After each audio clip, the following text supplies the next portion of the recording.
it's finally here, the NFL kickoff weekend. And what better place to be than Pittsburgh? And today, the NFL Fox brings you the Atlanta Falcons taking on the Pittsburgh Steelers, a solid test for both of these teams. And welcome, everyone, to Pittsburgh. Dick Stockton along with Charles Davis. And let's welcome the new member of our team, Jim Mora. And right now, let's get right to it. Big story during the offseason, Ben Roethlisberger suspended for 4 games, and Byron Leftwich has a knee injury. Dennis Dixon is starting today. What does that all mean, Jim? Well, Dick, the big question in everyone's mind is how's Dennis Dixon going to perform in his second career NFL start? What Dennis has to do is manage the football game. He doesn't have to go out and win it by himself. He has to take care of the football. He's got to make sure that he makes good decisions in critical times in the game. And he's got to depend on his defense. And that's what I'm really excited about, is watching the Pittsburgh Steelers defense today. A defense that is full of prideful men that don't feel like they performed up to their amazing standard last year and have a chip on their shoulder going into this year. And you know what else? They've got a guy with a cape on his back coming back, Troy Polamalu, and they're going to need him today, Charles, against a very explosive Atlanta offense. And it's an Atlanta offense, Jim, that wants to test Superman's cape. They want to tug on it. Matt Ryan is always the story, the starting quarterback for the Falcons, beginning his 3rd season. But for them to fly the way they want to, they need their running game. They need Michael the Burner Turner back. Last year he was hurt, missed 5 games. They missed the playoffs. 2 years ago, all 16 games played, they made the playoffs. It's as simple as that. Before the Falcons fly, they want to do it by running first. No question, Charles, that he's the barometer of this Atlanta Falcon team. So we're set to go, the Falcons and the Steelers, and we'll be back after this from the Verizon NFL Mobile Update.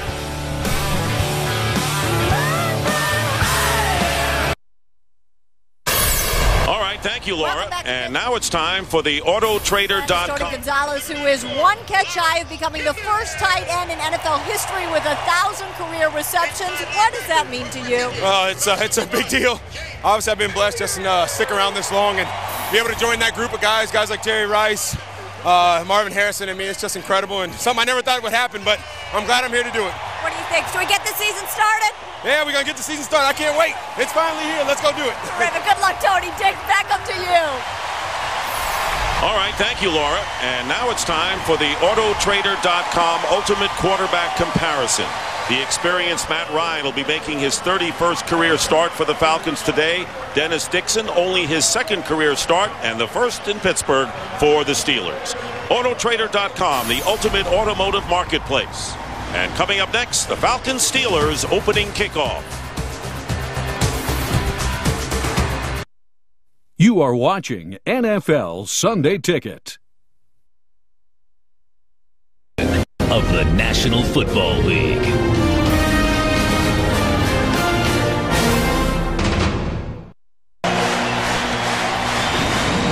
And a very pleasant afternoon in Pittsburgh. Temperature in the mid-60s, and the sun trying to get through the clouds as we get set to start. The Steelers have won the toss, and they will receive. Michael Kanan will kick off to rookie Emmanuel Sanders. 3rd-round pick out of SMU. And this crowd is revved up, all dressed in black and gold, and a low kick starts this game. Sanders from the 2. And he brings it out past the 25-yard line. And our first look at Dennis Dixon, who is starting only his 2nd NFL game, but first here in Pittsburgh, and kind of got it by default. There are the backs and receivers. Mike Wallace, the 2nd-year wide receiver, replacing Santonio Holmes, who's now with the Jets. And the offensive line, a rookie, Marquise Pouncey, starts at center. Flozell Adams, the former Cowboy, in at right tackle for Willie Colon.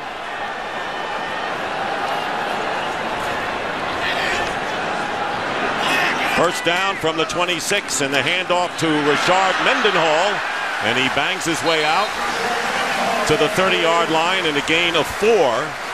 Eric Coleman making the tackle. Let's take a look at the revamped Atlanta defense, and they have 5 new starters. John Abraham is the veteran, and Trey Lewis is starting for Jonathan Babineau, who's been suspended for a game. Rookie Sean Weatherspoon gets a start at outside linebacker, and the big change, Dante Robinson, former Houston Texan, acquired at cornerback. 2nd down and 6 with 2 tight ends. Heath Miller lining up in the backfield, and it'll be play action. And the pass to Heath Miller, and the tight end close to the first down. And Sean Weatherspoon, the rookie from Missouri, making the tackle. And right near the first down margin. First 2 plays of the game, you saw Pittsburgh come out and go heavy sets right away. Ran the ball the first time, faked it now, and get it out to their Pro Bowl tight end, Heath Miller, matched up against the rookie linebacker, Sean Weatherspoon. A nice look right out of the gate for the Steelers. And that's what they want to do. Get Dennis Dixon on the move, push in the pocket. And that's what they've done. 3rd down and 1. And Isaac Redmond, who is their outstanding short yardage back, gets the call. And Redmond fights his way for a first down out to the 37. Gain of 3, and the Steelers move the chains. Big physical offensive line for Pittsburgh, just moving the sticks, getting out, and good running there by Redmond. Power football. And did you hear the roar from the crowd? They love that type of Steeler football, appreciative right out of the gate with a Pittsburgh Steeler team that says they want to run the ball more effectively this year, maybe not necessarily more. And there is Pouncey, the rookie center. Steelers have had great centers over the years, haven't they?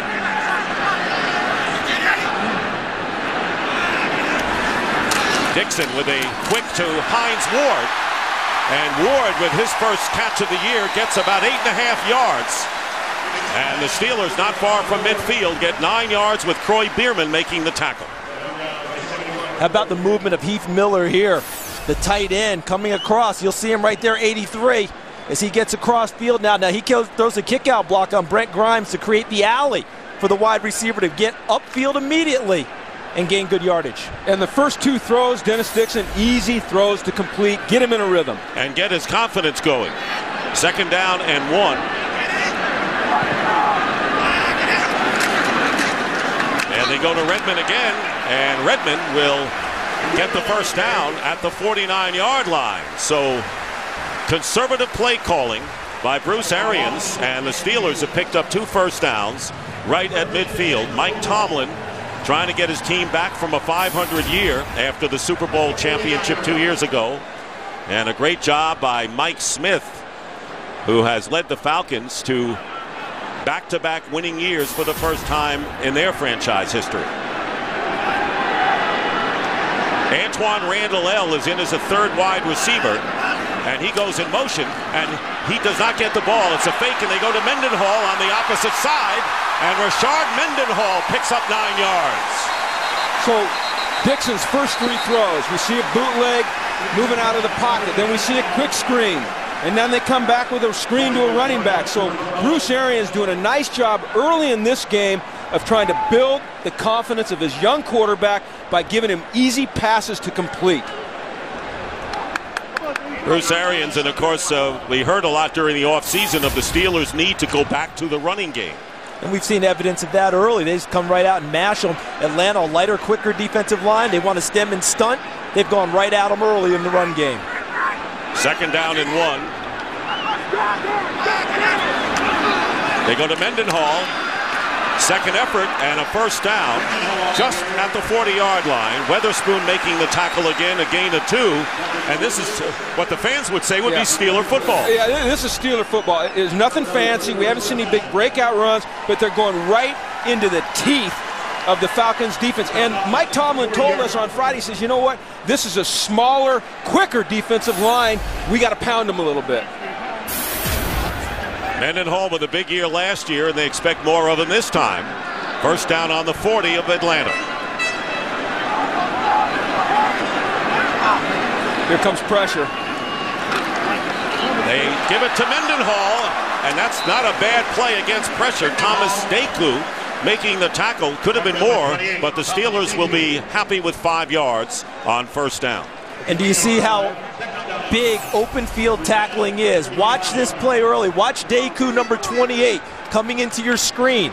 If he doesn't make this one-on-one open field tackle, look at the space Mendenhall still has to roam with a blocker downfield.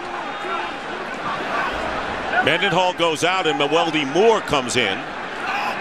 It'll be a first down on the 35 of the Falcons. Second down and 5.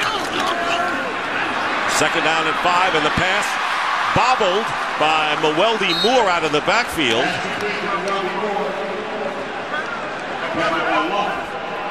This sets up their first third and pressure situation. So let's see how the Falcons attack Pittsburgh here in this 3rd and 6 situation. It's been interesting. Bruce Arians has done just about everything out of at least a 2 tight end set to start this ball game, disguising intentions with both tight ends looking heavy and still throwing the ball. On this one, looks like he's got the wide receivers on the field now. He does. Charles 4 with Randall L., Sanders, along with Ward and Wallace. And out of the shotgun on 3rd and 6. Taking off, and he's going to be stopped about 4 yards shy of the first down by Curtis Lofton. And that's the running quarterback, and you know a lot about that because of the Michael Vick years with you. Yeah, outstanding. That's a coverage sack right there. That's an outstanding job. They rush 3, they drop 8 into coverage, and when you're playing against a quarterback that can scramble, that can win with his legs, you've got to keep eyes on him. So when he does break the contain, you can go get him. And then you need to get your quarterback down so he doesn't absorb those kinds of hits. A 52-yard field goal try coming up for Jeff Reed. Sepulveda is the holder. And Reed's kick is good. Jeff Reed with a 52-yard field goal, one shy of his career mark, giving the Steelers an early 3-0 lead. Today's game on Fox is sponsored by Southwest Airlines. Find our fares online only at southwest.com.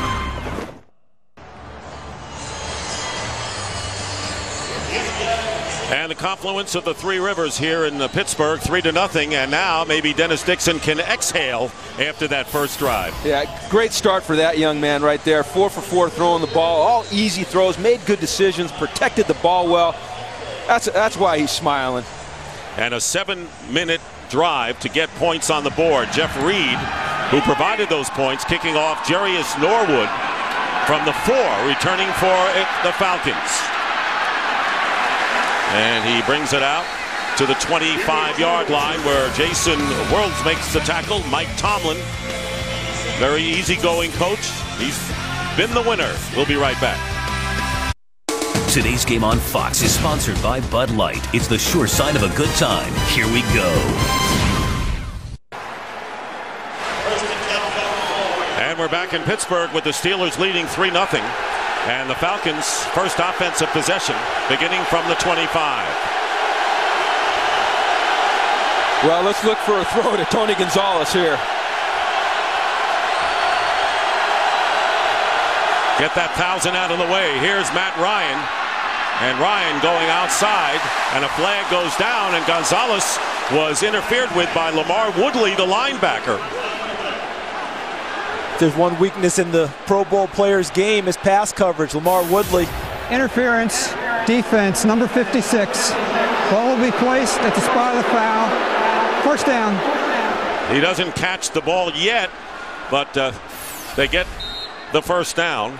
And it's not that Lamar Woodley can't cover. It's just the confidence level isn't as high as when he's rushing the passer. He was in good position, just fired a little bit too early and got a piece of Gonzalez. So a first down on the 30. And there's the pass and the catch by Roddy White. And Roddy White with a 4-yard pickup. And Matt Ryan, who had a great rookie year, fell off a little, but he's a good one. And there is his lineup. Harry Douglas is starting for Michael Jenkins, who has a shoulder injury and is out of action. And the offensive line intact. Todd McClure starting his 129th consecutive game, and that is a Falcon record. Heavy run set right here. Second down, and there's Michael Turner, and Turner gets his way past the 30 to the 31-yard line. 36 with 2-yard gain, and Timmons making the tackle. Take a look at the Steelers' defense. Aaron Smith missed 11 games last year, so the Steelers have him back at defensive end. Great linebacking core. And in the secondary, Jim mentioned it, Troy Polamalu is back, and Brian McFadden, after a year in Arizona, returns as well at right corner. 3rd down and 4. Ryan with the short drop and through the hands of Roddy White, incomplete. 4th down, and the Falcons will kick. Jim, how'd you like the defensive set there? Well, all of a sudden everyone's muddling around, no one with their hands on the ground. Where are they coming from? I'll tell you what, that creates tremendous confusion for your offensive line and your quarterback, trying to figure out your pickups and protection.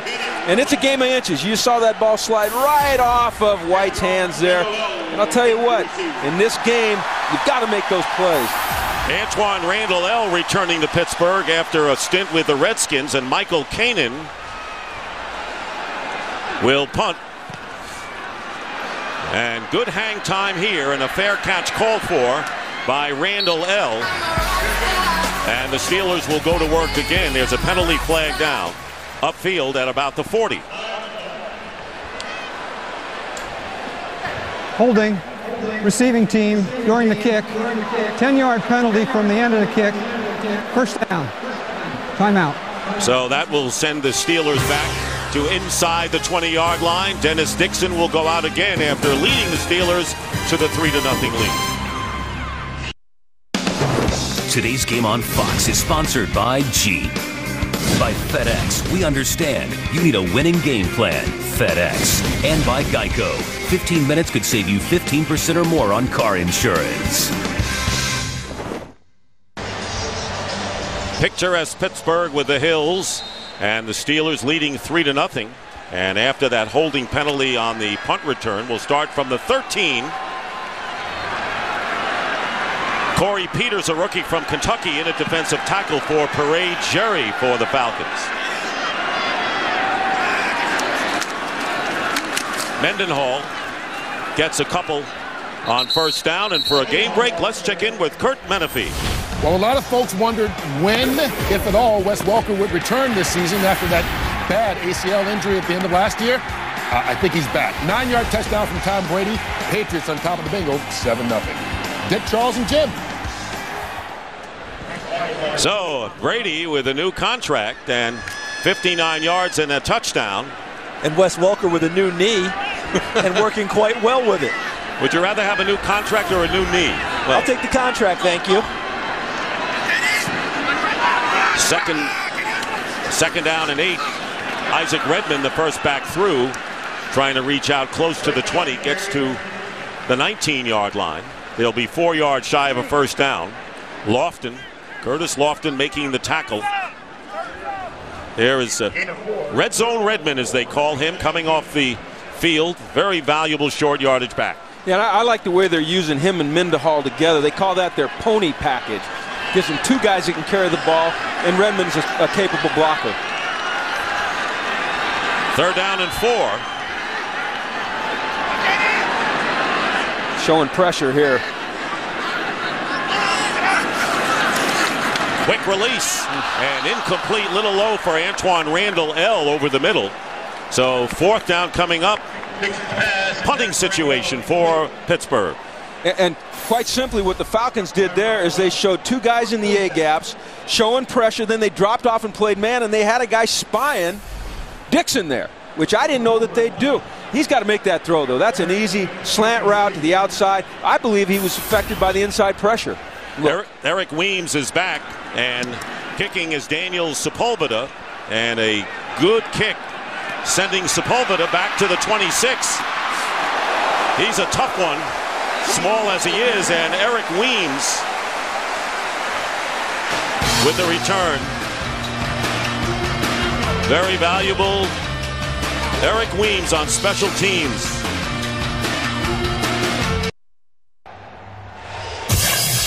Fox Sports is first to bring all fans the ultimate NFL viewing experience, an HD experience, even if you don't have an HD set with widescreen. Viewers watching in standard definition are seeing small black strips at the top and bottom of your screen. Well, that's good. You're actually seeing more of the field than ever before, and the same perspective as your friends with HD without lifting a finger. So sit back and enjoy the game and your better view of the action. First down on the 32. Michael Turner. And there is Turner, who was out 5 of the last 7 games last year, picks up 3. And you notice Atlanta wants to get the ball to Michael Turner. All right, they came out the first series, essentially a 3-and-out if you take away the penalty, trying to get Tony Gonzalez's catch. Didn't get much done, but they have to win the early downs. They've got to win on first down. They've got to win on second down. Great third and short. They're hoping Michael Turner's running will give them that ability. Second down and 7 from the 35. Ryan getting some pressure, and his pass way overthrown. Tony Gonzalez was the intended receiver, and they still haven't gotten it to Gonzalez for his 1,000th NFL reception. Watch the pressure on Matt Ryan.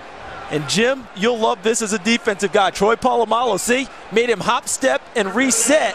And I think that hurt his accuracy on the throw. Now he's high and away. What bothers me there, though, is that they max protected, which means they kept 8 guys in and still he felt pressure. It's the hair. You can't keep the hair out when he's ready to roll.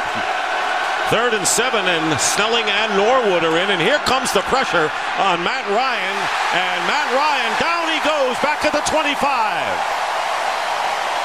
Couldn't get away from Lamar Woodley, who was 3rd in the league at sacks last year with 13.5, a loss of 10. This crowd going wild. Back-to-back pressures up the gut. And watch what happens in here to number 73, Harvey Dahl. He gets blown right back into the face of Matt Ryan. No chance to complete a pass that way. Look at the power. Look at the power that Woodley exhibits there. Michael Kanan will kick from the 10, and Antoine Randall L. looking to give the Steelers good field position. Both of these kickers getting great hang time on their punts. Randall L. from the 21, nowhere to go, and he's down at the 28. And great reaction by the Steelers defense.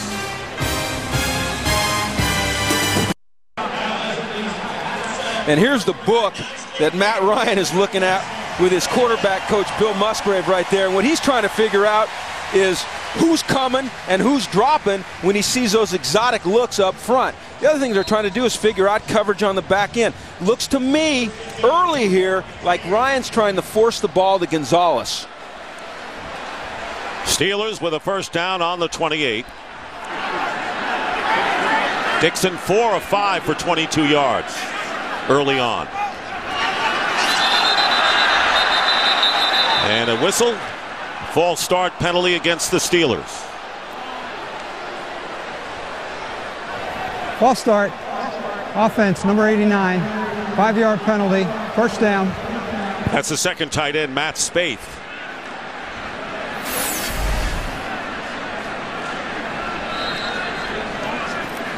You know, and what you're seeing out of the Steelers early here is a lot of movement out of their tight ends, and sometimes that's going to happen. Now it's 1st and 15. Ball back at the 23. Here's Mendenhall picking his way up the middle, picks up about 3 yards with Mike Peterson greeting him. You notice with a young quarterback, 1st and 15 backed up does not necessarily mean the ball's in the air for the Pittsburgh offense.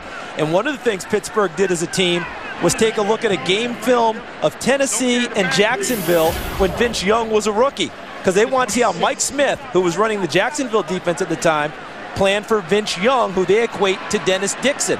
And boy, they had a lot of success that day. They're hoping that it doesn't happen to them today. Second down and 12.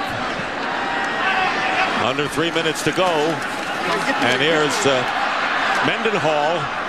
And Mendenhall gets to the 30. And for a game break, let's check in again with Kurt Menefee. Well, if the Steelers want Dennis Dixon to look like Vince Young, here's a little tape you can study. Young, 56 yards to the former Steeler, Nate Washington.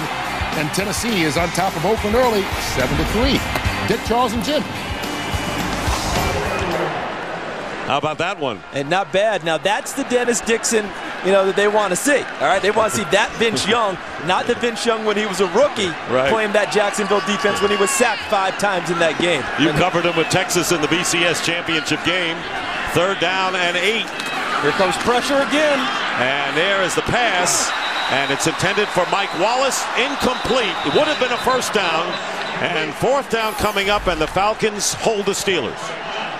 Jim, what comes to mind to me on this throw is what Hines Ward told us when we talked to him, what he said to Dennis Dixon all week. Dennis, you have plenty of arm. Just throw the football. Yeah. Don't try and be too perfect. You know what? Young quarterbacks sometimes try to place the football. They try to aim the football. You know what, Dennis? Just let it fly. He's got a big arm. He was an accurate passer at Oregon. He's been an accurate passer in the NFL in preseason games. Let it go. And Sepulveda lets it go off of his left foot, and Eric Weems back at the 24 has some room, and Weems gets it out close to the 40-yard line.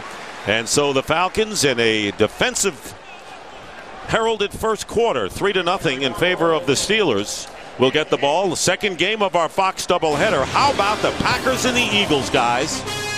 Is that going to be fun to watch now? Can't wait to see what Kevin Kolb does now that he is the man in Philadelphia. Okay. Kevin Kolb, and you got a lot of people think that Aaron Rodgers may be the up-and-coming quarterback in the conference. Hey, when you're talking about elite quarterbacks, Aaron Rodgers is in that conversation now. No doubt about it. Along with the guy we're watching here today, number 2. Yes. 1st down at the 38 for the Falcons. And this pass intended for Roddy White. And the Steelers are yelling for offensive pass interference. Ike Taylor was defending on the play. Well, as a former DB coach and D coordinator, I know you had to like that coverage. Well, I love Ike Taylor. Did you see how he pinned him to the sideline and gave nowhere to go? Picture perfect. We got to get out here. Look, the Falcons are going to their no huddle. And that means the umpire has to quickly get back in a hurry. And it's an audible as well. On 2nd and 10.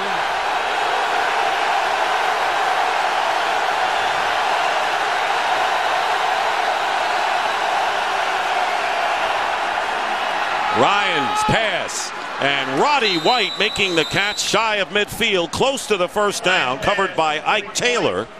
And that was a good reception by Roddy White, who's had 3 outstanding years in a row. You know, Matt Ryan, the calmness of him. All right, that crowd, the crowd started to get into it. They went no huddle to keep the defense static so they couldn't get a substitution in. And he found his number 1 receiver isolated and hit him. And he comes right back to him after great coverage on the play before by Taylor. 10-yard pickup. Eric Weems checks in as a wide out. 1st down on the Falcon 48. Keep it on the ground to Michael Turner.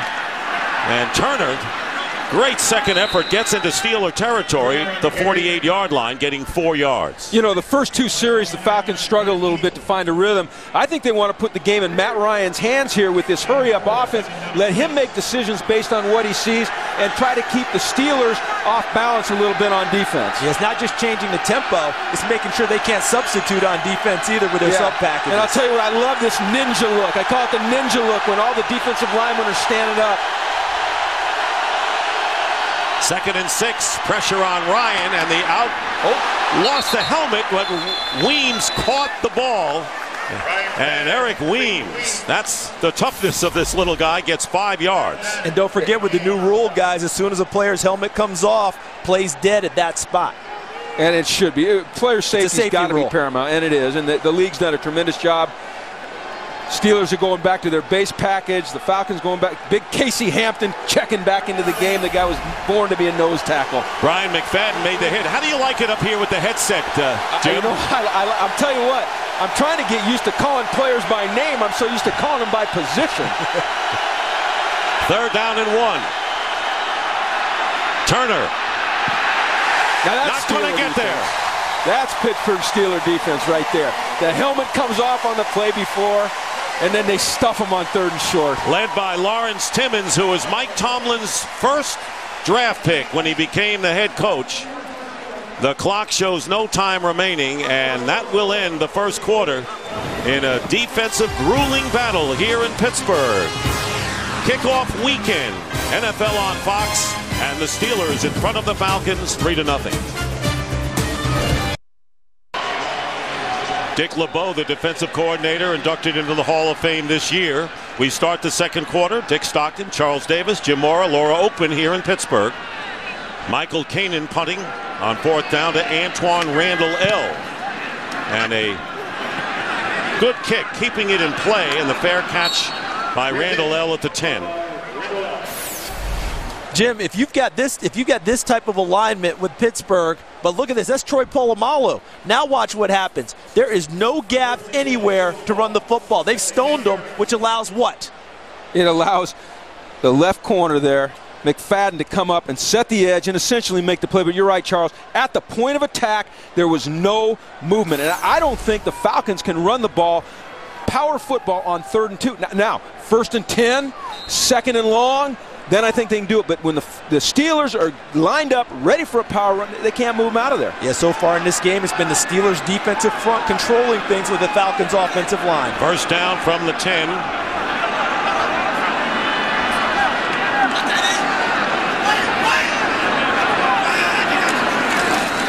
Dixon will hand off to Mendenhall, and the Falcons all over him. No gain. Now, the one good thing that's happened on these last 2 possessions, guys, is that the Falcons have changed field position in their favor. This is the 2nd drive in a row that the Steelers are starting from deep, coming out, right? So they're coming out off of the goal line.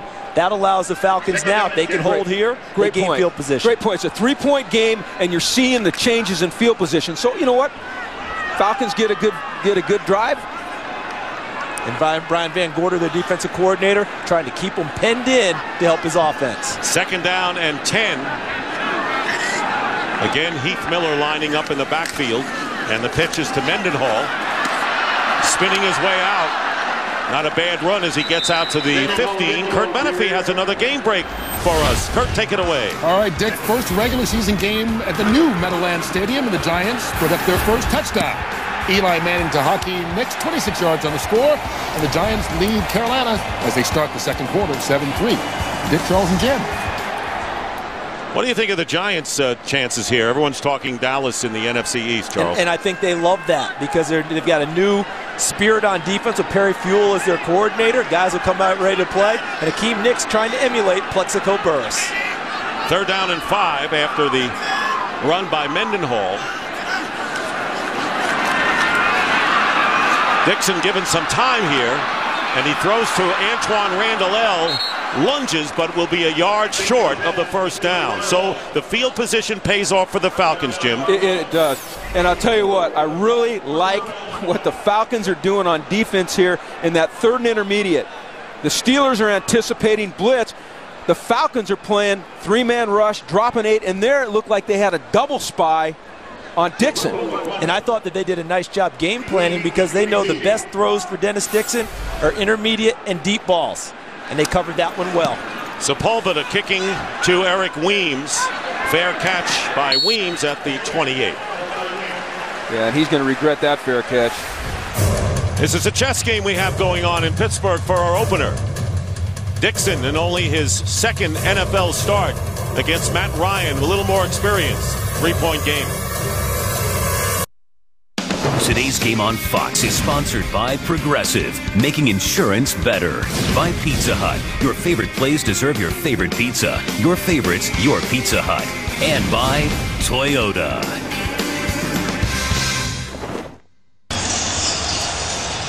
And welcome back to Pittsburgh. Defense, you see there upstairs. That's what this game is about. Dennis Dixon over on the sidelines. Engineered that first drive that got a field goal. That's been the only scoring. 1st down at the 28. Pitch goes to Michael Turner. And he gets a couple of, that's all. And here's the book we're talking about that. In this case, it's not a book, but it's a series of photos taken from the sideline and the end zone right before the ball is snapped and right after the ball is snapped, so that Bruce Arians here, the offensive coordinator, between series can get with his young quarterback, Dennis Dixon, and explain what the Falcons defense is trying to do to him. And it gives him a visual that helps him as they go through the game. 2nd and 7. Again, it's Turner. And again, the Steelers are staunch against the run, led by James Harrison. No gain on the play will bring up 3rd down.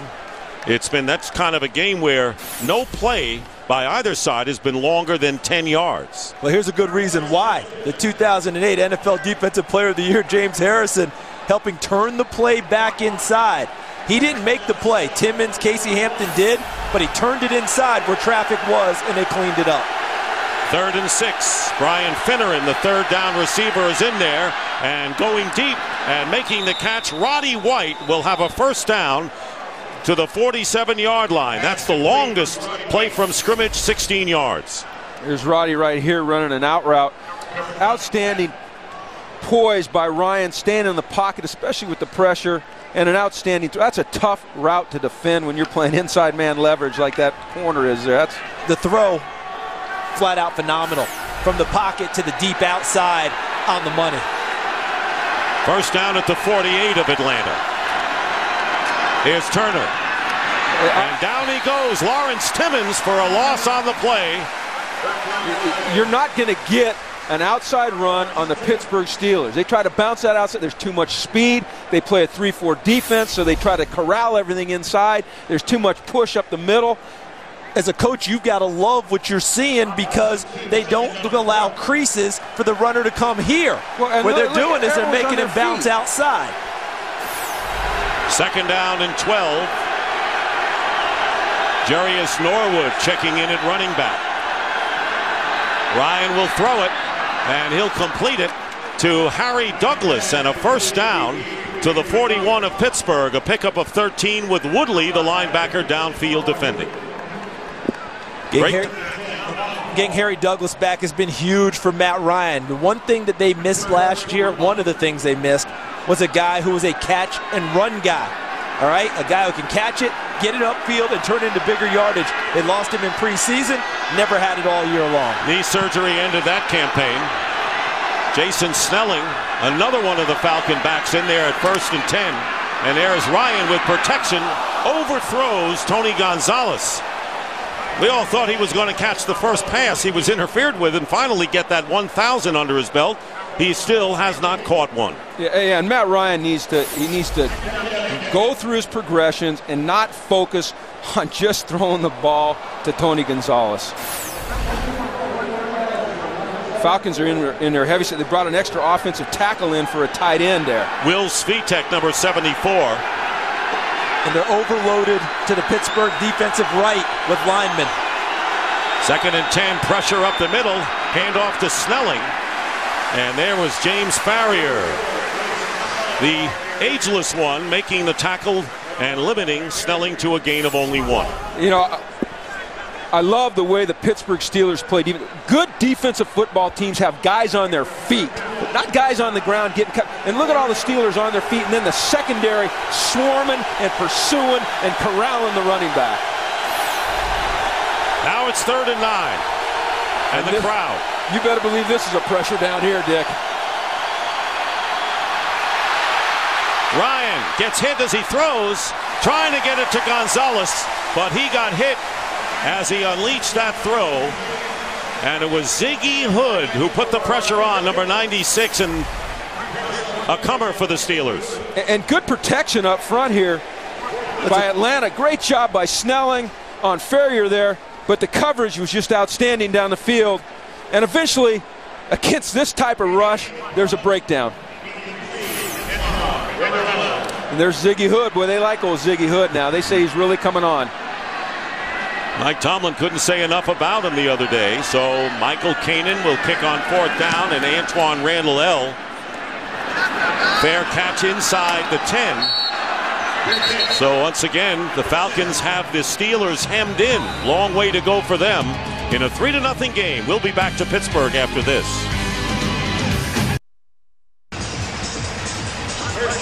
Great fan base, the Pittsburgh Steelers, and why not, with 6 Super Bowls to their credit. Meanwhile, starting from the 7-yard line, Dennis Dixon.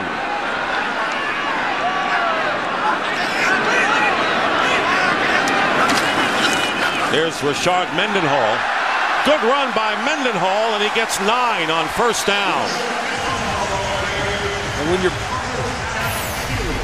And this is where your eyes carry your feet, because all the blocking goes this way, but watch Rashard Mendenhall see the opening back that way and get to it. Excellent job reading. See the eyes? The eyes carry the feet of a running back. The spin, the move, almost a first down.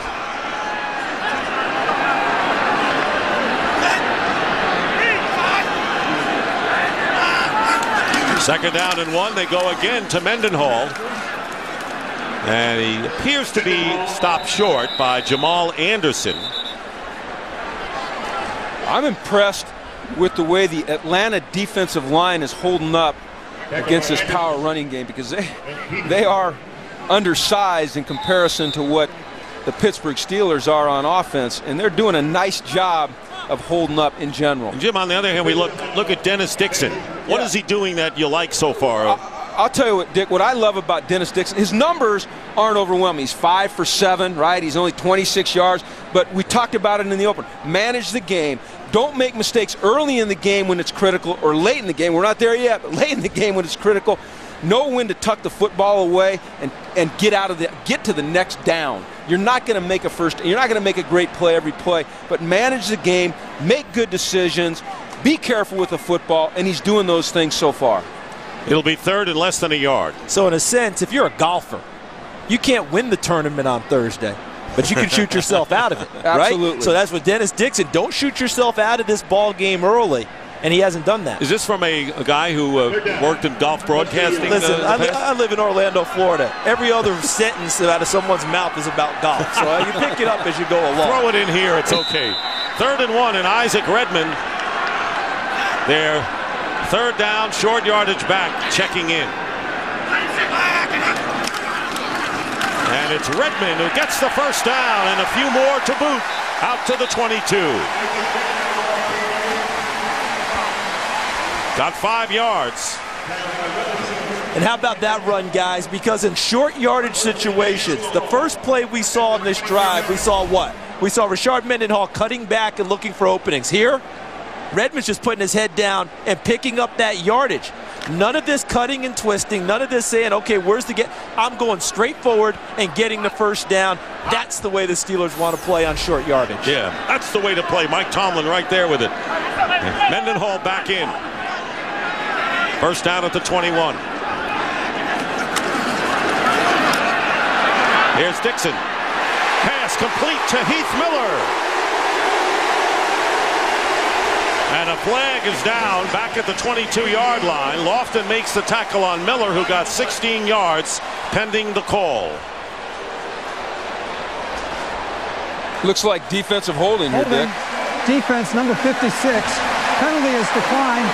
First down. That's Sean Weatherspoon, the #1 pick out of Missouri. Yeah, and that's a rookie mistake there. His feet, he loses his leverage. He's supposed to keep inside leverage on the back. He gets outside. He has to grab him with his arms to try to regain his leverage. The official sees it. But you got to like the throws that Bruce Arians is giving Dennis Dixon. Yeah, easy short, over the easy, middle. Yeah. Right his line of vision, able to throw darts. They got it up to the 38 now, started at the 7-yard line. Mendenhall and Redmond in there, and the call is to Mendenhall. And he brings it out to the 40-yard line, and for a game break, once again, here's Kurt Menefee. One-time Falcon quarterback Matt Schaub, now the man in Houston, hooking up with Kevin Walter for a 22-yard score. The Texans on top of Indy, 13-0. Dick, Charles, and Jim, I'm sure you guys know, all-time Indy 15-1 against the Texans. How about this one? You know, I like the Texans this year. A lot of people do. I saw Moby Okoye, their defensive tackle in the offseason. He said, I can't wait for that opener. We owe the Colts something. Well, they owe them right now 13-0. They're up. And second down and 8 for Dixon, who has plenty of time. And he completes it to Hines Ward, still on his feet. And Hines Ward gets inside the Falcon 40. And a fumble on the play. Let's see. Hines Ward with a 21-yard gain, held onto the ball. Watch this route that he runs against Dante Robinson. Great job setting him up with an outside move and then being physical, getting inside. And not only that, understanding that he's not touched. Let's get up and get more out of the play. It'll be interesting to watch Dante Robinson, the new acquisition for the Falcons, all day playing a new style of coverage for him. He's used to press man playing off. First down to Rashard Mendenhall. Tough to bring down, and he gets to the 30, a little inside the 35-yard line. Trey Essex with a superb block and a 5-yard pickup. Jim, you know what I'm seeing out there right now with the Steelers? I'm seeing their offensive line having fun. Yeah. Nothing like offensive linemen be able to fire off and smack someone in the run game. And I'm sensing confidence. And I'll tell you what, don't let this train get out on the tracks. And look at the disparity in weight between the offensive line and the defensive line there. And as the game wears on, that will become critical. And that was before breakfast. We have to adjust those numbers now. Second down and 5. Dixon. Oh! And the pass is intercepted. And it's Mike Peterson forcing the first mistake of the day by Dennis Dixon, who has gone flawless up to this point. 4:34 remaining in the first half, and the Falcons stop the Steelers' serve.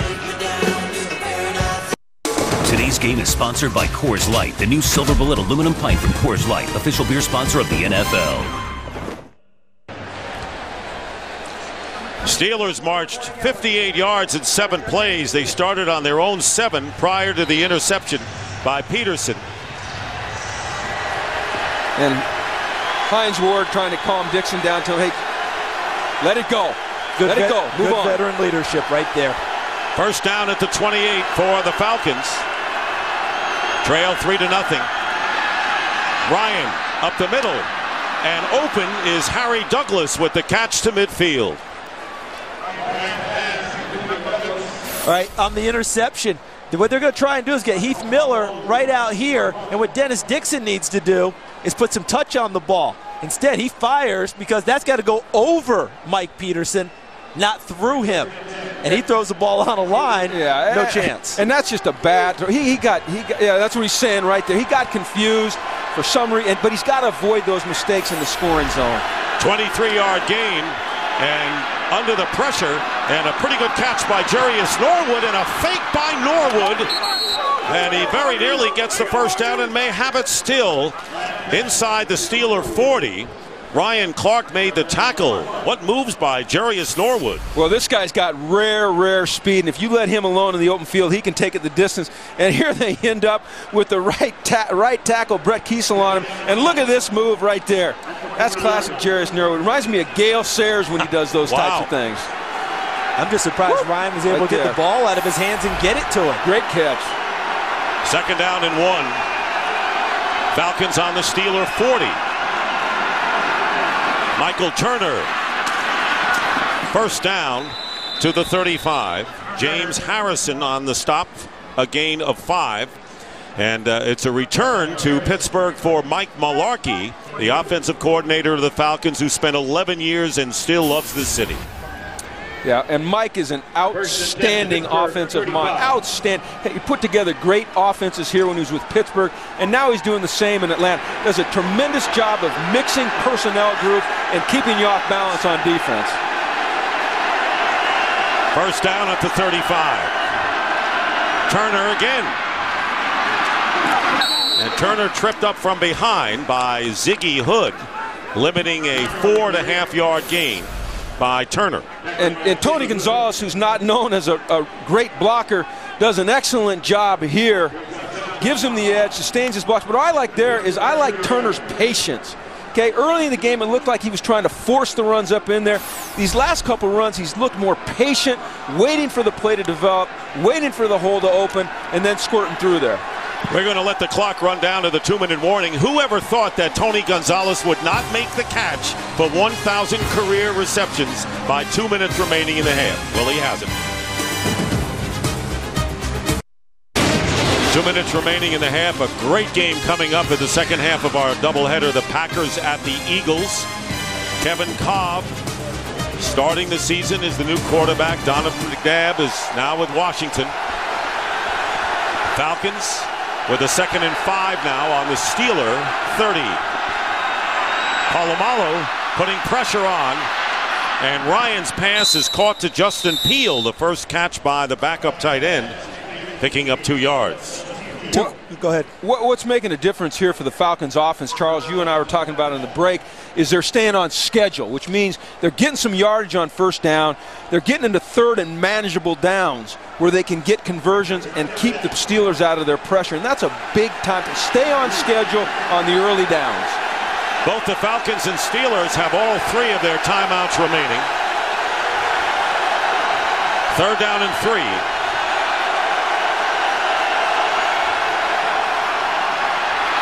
Matt Ryan, and off the chest of Jarius Norwood, 4th down and a field goal try coming up for the Falcons. Back-to-back plays, we've seen Matt Ryan show maybe a little more athletic ability than he's given credit for. He scrambled out of the pocket and completed a pass on 2nd down, and here on 3rd down, going against his body, gets it back the other way and hits Jarius Norwood right between the 3 and the 2. A tough catch, but boy, he put it right on him. Matt Bryant will try a 46-yard field goal to tie the game.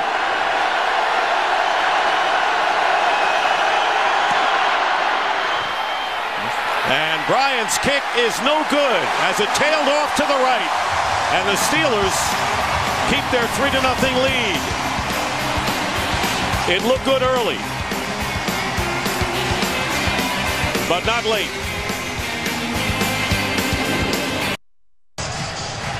As Charles and I welcome Jim Mora to our booth this year, is this the most relaxed you've been on a Sunday in some time? I'll tell you what, it's a little bit different up here than it is down there. And I'll tell you what, hey, thanks for having me. I'm having a great time. And stay for the whole game, all right? You're welcome to stay. That's an inside joke. 1st down on the 36. This is a runner screen down typically in your 2-minute situation. Dixon goes underneath to Heath Miller. And Miller will get a 1st down near midfield, and the Steelers in the hurry-up now still have all 3 timeouts left. And I think that play there determined whether or not they would stay in a hurry-up or not. Absolutely. Because they had such a good gain out near midfield. Now is an opportunity to stay with. That's incomplete. They might tuck their horns in and try and just get out of the half. And Mewelde Moore on the handoff, and a terrific defensive play made by Sean Weatherspoon, the rookie linebacker, and now the Steelers will call the 1st timeout of the game. And the Steelers have a lot of options here, Charles. They had 3 timeouts. They're down to 2. There's a lot of time left on the clock. They've got good field position. So this isn't a real stressful 2-minute situation for Dennis Dixon.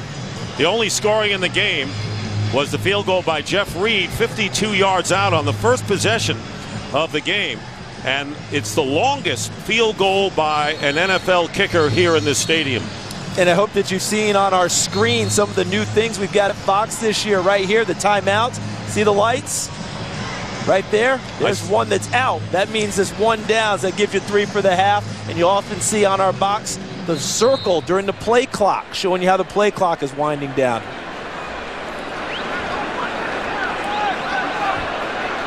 Again, remember the best throws for Dennis Dixon are those intermediate crossing type routes where you can see the throw the whole way. 2nd down and 10 on the 49 of the Steelers. 1:11 on the clock. 4 wide receivers, and it's tipped, nearly intercepted, almost right into the hands of John Abraham. And for a game break, let's immediately go to Kurt Menefee in L.A. Well, the Houston Texans, Matt Schaub was picked off, and the Colts turned it into points. Reggie Wayne, Peyton Manning, never heard that before. It's now a closer ball game, 13-7, winding towards halftime. And Kenny Moose and Bruce will have all the halftime highlights for you in just a bit. Great job here by the Falcons defense. John Abraham needs to catch that and score, but bringing pressure off the left, dropping the right end, right into the line of vision of the quarterback where he wants to go hot. The Dick LeBeau zone blitz. Here comes Heat again. 3rd down and 10. Dixon hangs in there, and the pass is caught close to the 1st down by Mike Wallace. And the whistle stops the clock with 59 seconds showing.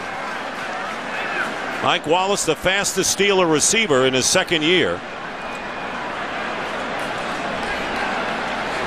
Timeout. Pittsburgh, this is their 2nd charge timeout. 30 seconds. 1 left for Pittsburgh.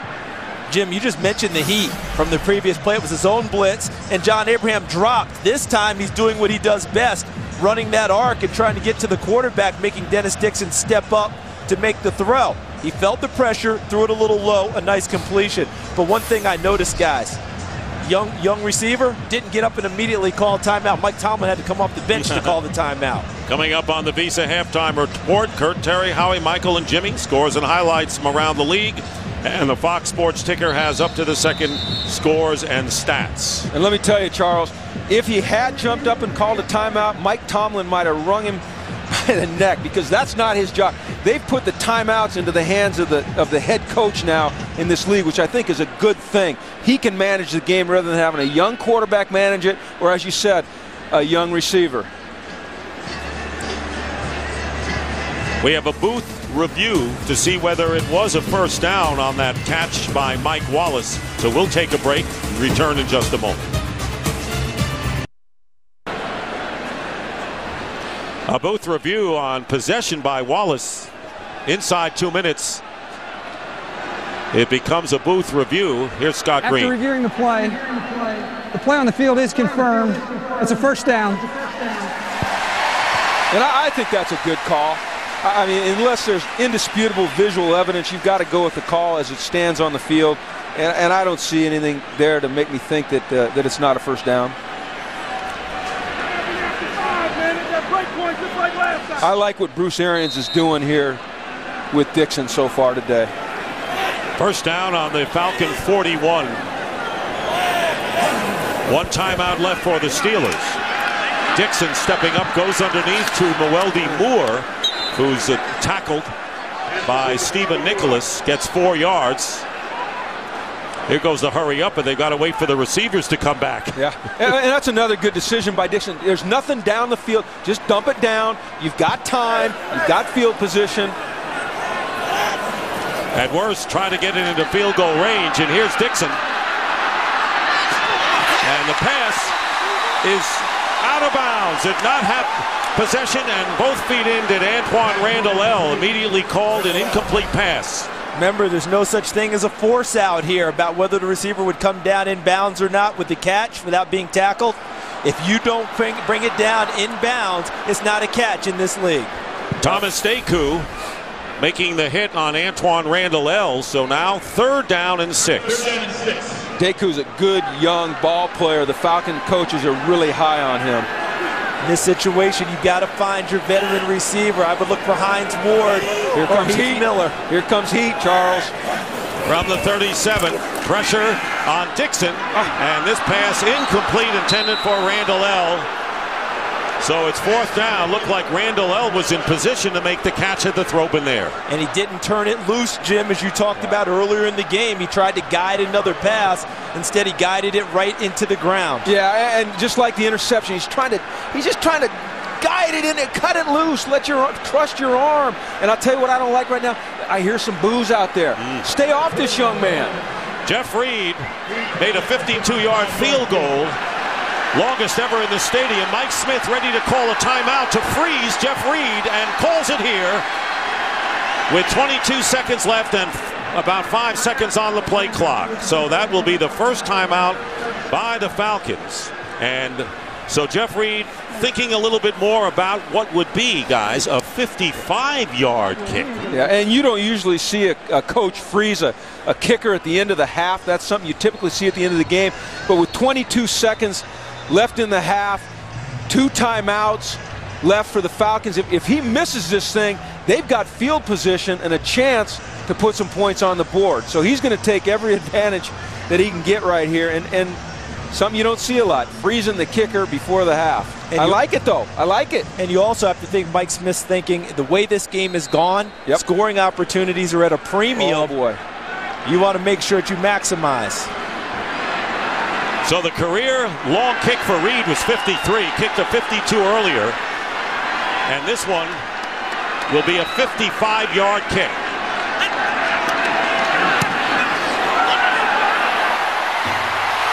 And it is no good.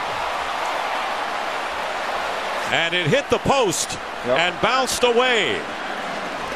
Great decision. It's this close early in the season. Plenty of leg for Jeff Reed. Hit the upright. Hit the upright flush. Look, I'm trying to guide it in, trying to steer it, trying to draw it in, and just missed it. But it wasn't the leg, just the accuracy. Is there draw it in golf lingo again for you, Charles? Yeah, if only I could play as well as I can make. Let's hear it. Let's hear this. A mild thump, but a thump nonetheless. Sounded like one of your jump shots. You have to try me one day. First down for Atlanta with time running out. And passes up the middle. And it is ruled a catch by Eric Weems for 17 yards and into Steeler territory. And the Falcons call a timeout in a hurry. They'll have one left. And who's to say they can't get in position for a field goal? Yeah, and they're going to put time back on the clock here. Look at him go down and cradle it. If I were the Steelers, I'd go ahead and go ahead and take a good look at it. That's going to be a booth replay right there. Inside 2 minutes. And that ball's low, but Weems has got to get his hands under that and make that play. I'm not sure that he didn't, though. Well, let's see. We're going to find out, aren't we, Charles? So Matt Ryan coming over to the sideline, and with one timeout left, all they really need is about 10 yards or so to get in position for a field goal to try to tie this game before intermission. Here's Matt Ryan and his pass to Roddy White, and White making the reception, and they'll mark it at the 32, and now with 6 seconds left. Try for it now? They might run another play. They're going to run another play. I'd kick it here because I just don't want to mess around with it. Although the time just got adjusted from 6 to 7. Yeah, you got time to run one play here. You got Matty Ice under center. I'd have to say this could be a little risky unless they just run the ball. Just ran the same play. And it's incomplete. And 6 seconds to go, and now they will send on Matt Bryant. And I go back to Jim's point. He's got Matt Ryan underneath center. He feels very confident in that he will manage the clock with another quarterback. If it's Dennis Dixon, as inexperienced as he is, maybe you kick it then. So Matt Bryant, who missed a 46-yard field goal, this one from 49 to tie it up.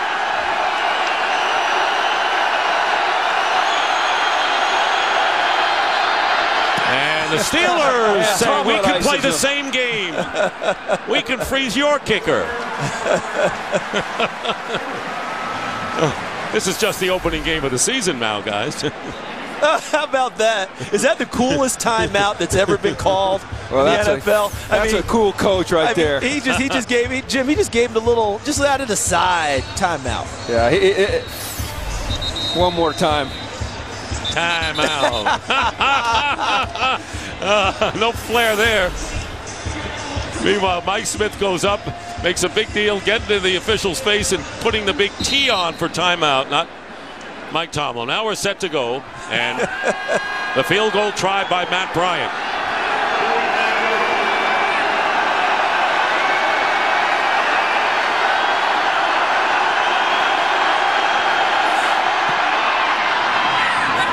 And Bryant's kick is good to tie it up as time runs out in the first half.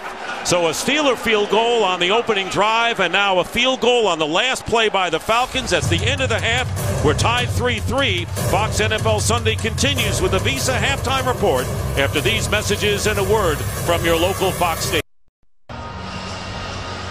Back here in Pittsburgh, Tony Gonzalez still without the one reception that would give him 1,000 for his career. And it must be an art for coaches calling timeouts, Jim Mora. Well, we saw two different styles there, and what was interesting about that is, first of all, I have great respect for both of these coaches. They're both outstanding, and they are contrasting in how they coach the game. You would typically think that Mike Tomlin would be the more demonstrative, passionate guy calling the timeout, but he gave it the little timeout. He gave it the cool shot. Yeah, the cool shot. And Mike Smith, who's a little more reserved in his mannerisms was more demonstrative. So, yeah, but don't forget at the time that it happened, Mike Tomlin was up 3. Let me tell you something. And Mike Smith was down 3.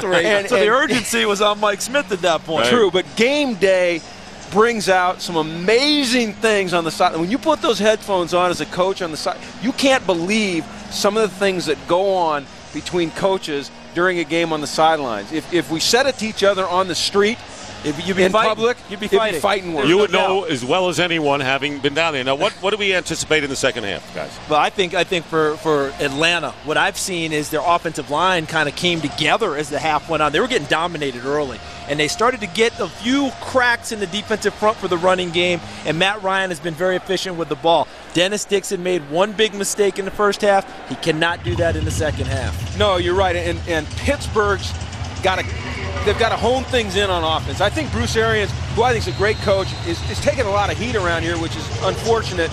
He needs to hone things in a little bit more for Dixon and come back to the short throws, not try to push it down the field as much. Well, the Falcons will get the ball first here in the third quarter. Jarius Norwood from the 4. And Norwood brings it out close to the 25 as we send it down to Laura Oakman. Thanks, Dick. I talked to Mike Smith, who said offensively we handled the surge. He said our protection and our blocking got better, and that's why our drive started to get better. He said that's the key for the second half. Also, he said with scoring so hard to come by, it's going to come down to field position and turnovers. As for Mike Tomlin, he's happy with how Dennis Dixon is playing right now. He said his communication good. He has settled down. He said physicality huge in the second half. He said fatigue is a factor in the first game of the season. We want to make them wilt before we do. All right, Laura. Good job. First down on the 23 for the Falcons. And they have spread it out. And Gonzalez is about to get his first catch here. Oh, I'm wrong. Eric Weems. And they won't stop the game for Eric Weems catching a pass. That ball's not going to the sidelines. A 6-yard gain. And they're not going to stop it for Tony Gonzalez because they're in Pittsburgh. And here's the no huddle again. 3-3 to score. Field goal for opening drive, field goal to end the first half. That's the scoring story. Notice it's a no huddle, but it's not a hurry up no huddle. 2nd and 5, and Michael Turner gets by one defender, and he'll pick up the first down out to the 35. James Farrier missed a chance to get Turner behind the line. And this could have been such a negative play. Watch Farrier, number 51. He's got the opportunity to stop this at the line of scrimmage or behind it. He misses Turner, and he cuts up inside Polamalu for a nice gain. On first down, play action. Ryan and Weems, did he keep his feet in bounds? Yes, he did. He had the catch. The official was right there, and he gets 9 yards. Well, two things. The feet keeping him bounds, but a great job coming back to the football. And that's what you've got to do on those outside throws. You've got to keep coming back to the football, working towards the line of scrimmage, and Weems does an outstanding job there. And, Charles, to your point, there's a big difference between a hurry-up offense and a no-huddle offense. This no-huddle just allows them to keep Pittsburgh with the same personnel group on the field. And here's Turner. And not letting go was Aaron Smith, making the tackle after the short gain. By the way, Casey Hampton, the nose tackle for the Steelers, is on the sidelines with a hamstring pull. Questionable as to his return. There's Brett Kiesel, who made the play. Nick Eason has replaced Hampton at the nose. First down and the quick, and I don't think Roddy White was ready for that. No, that was going to be a run play, and this was going to be a run play, and he's thinking about his blocking assignment initially, and he stumbles. He just stumbled, guys. If you look at that again, he was ready. His eyes were right back into Matt Ryan. He just stumbled coming out trying to catch the football. Like I said, he was ready, but he just stumbled. And Roddy White, if it doesn't work first, get it to Roddy again, stays in bounds and gets into Steeler territory. 5-yard pickup with Ike Taylor defending. And that's twice in this game where Roddy White didn't get a catch, and the very next play, Matt Ryan came right back to him. He did in the first half on a sideline route. This time he comes back with that smoke route to the outside. Yeah, and here's the Falcons offense once again in a manageable 3rd and 5 situation. Finneran's in the backfield for him here. Ryan on a design rollout. And there it is. The catch by Tony Gonzalez. 1,000 career receptions. And it comes early here in this third quarter. Dick, this may come back because they're going to say Tony Gonzalez was out of bounds when he converted the route. See, right there, good. See the foot out of bounds, then came back in. I think the flag came in late. The ball, number 88 of the offense, went out of bounds, came back in. It's a 5-yard penalty. Repeat third down. You can't be the first to touch the ball after you've gone out of bounds, and so. Well, how frustrating is this for Tony Gonzalez? Right. But this is watch the reason why he goes out of bounds. He's supposed to run to the outside. Ball's not. He can't get it there, so he converts the route, turns upfield, and that's where he steps out of bounds and then comes back. Charles, I've been ready with the call for Gonzalez, and I've been saving it. We're going to slip a note to Laura Oakman to tell Tony, get the catch, please. Well, he's not even in the game now, so I got to wait. 2 defensive linemen for the Steelers, and here is the pass, and fighting for the ball and making the catch at the 40-yard line is Roddy White. What catches he's made today for the Falcons. I love the way he sets him up inside and then comes back. But, guys, sometimes you just have to give credit for the catch because the coverage was excellent by Bryant McFadden. He did not take the bait inside, worked with him outside, and Roddy White just fought him for the football and won. 14 yards, and the Falcons are driving. They're on the Steeler 40.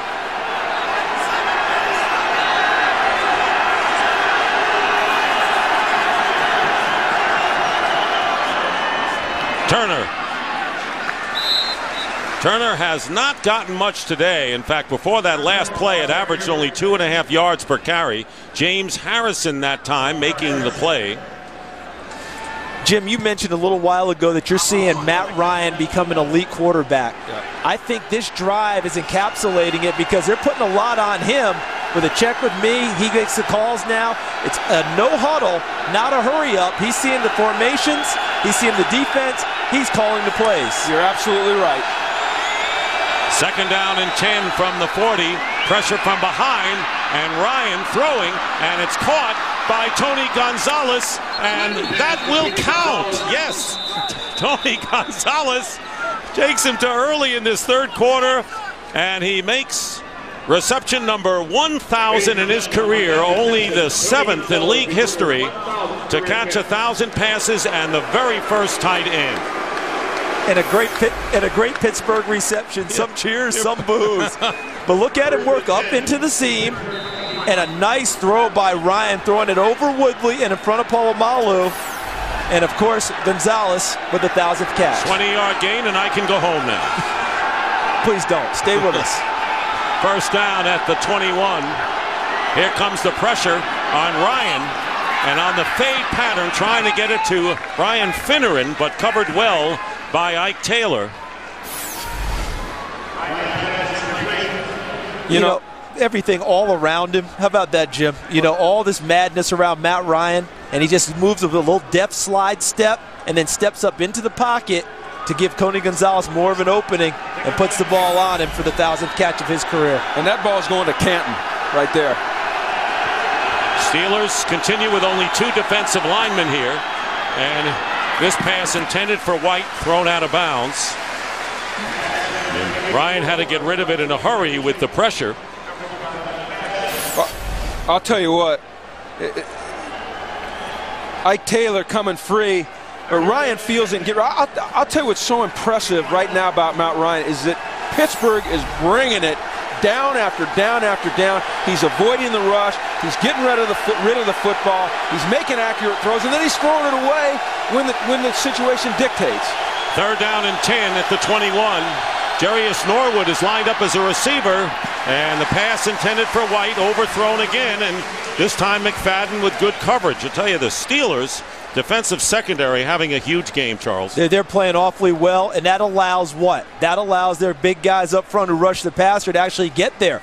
That time, Lamar Woodley, number 56, and James Harrison, number 92, they were able to put pressure on Matt Ryan because the coverage was so good. So Matt Bryant is on now to try to put the Falcons in front. This would be a 39-yard try.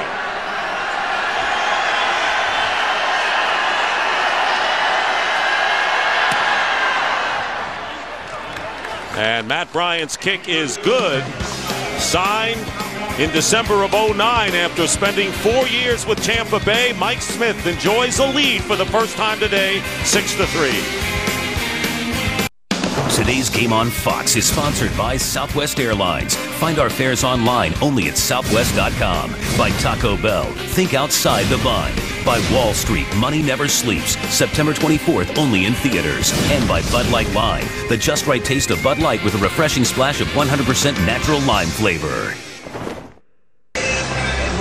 Welcome back to Pittsburgh, and that's Casey Hampton, obviously through for the day with a hamstring pull. The Steelers nose tackle. Falcons taking a 6-3 lead, and Michael Kanan kicking off, and back deep, Emmanuel Sanders for the Steelers, and a good kick. And Sanders will just take it out on the 20-yard line, and we'll take a break right here. Pittsburgh trying to come back now.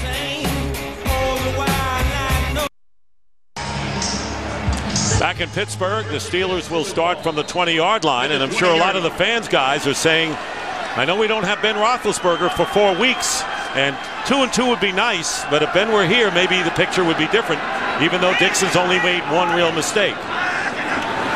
First down, they hand off to Rashard Mendenhall, and he'll get a yard, maybe 2.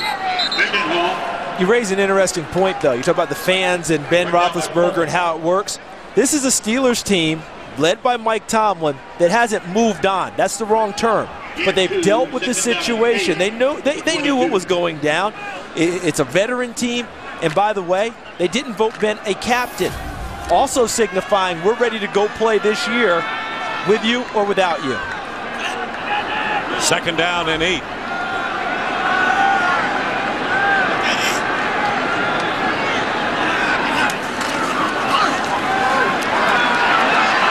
Dixon, and Dixon's going deep for Wallace, and Mike Wallace makes the catch, and out of bounds at about the 25. Once again, play action allows Dixon to get a deeper drop, but the protection, look at the protection, gives him time to deliver a strike to Mike Wallace. 52-yard play, and last year Mike Wallace, who's only in his second season, led the NFL in yards per catch at nearly 19 and a half.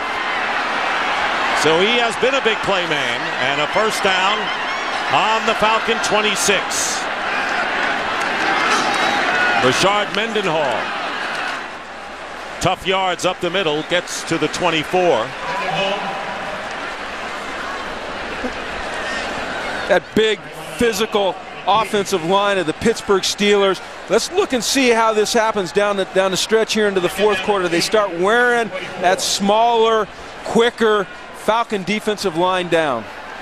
And don't forget they have a rookie in the middle, Marquise Pouncey, who's doing a tremendous job helping with line calls and handling people up front. Lozelle Adams, 12-year veteran from the Cowboys at right tackle. Second down and 8.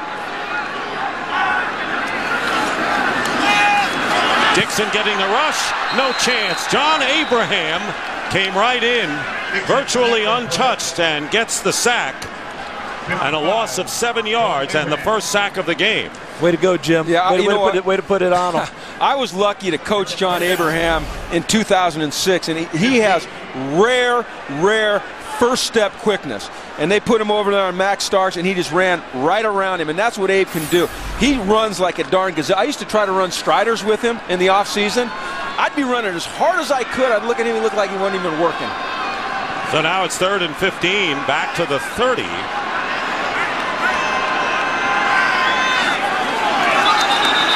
And the slant flag is down at the 30-yard line.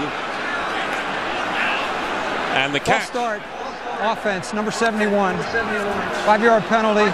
3rd down. Lozelle Adams with the false start will nullify that catch by Randall L.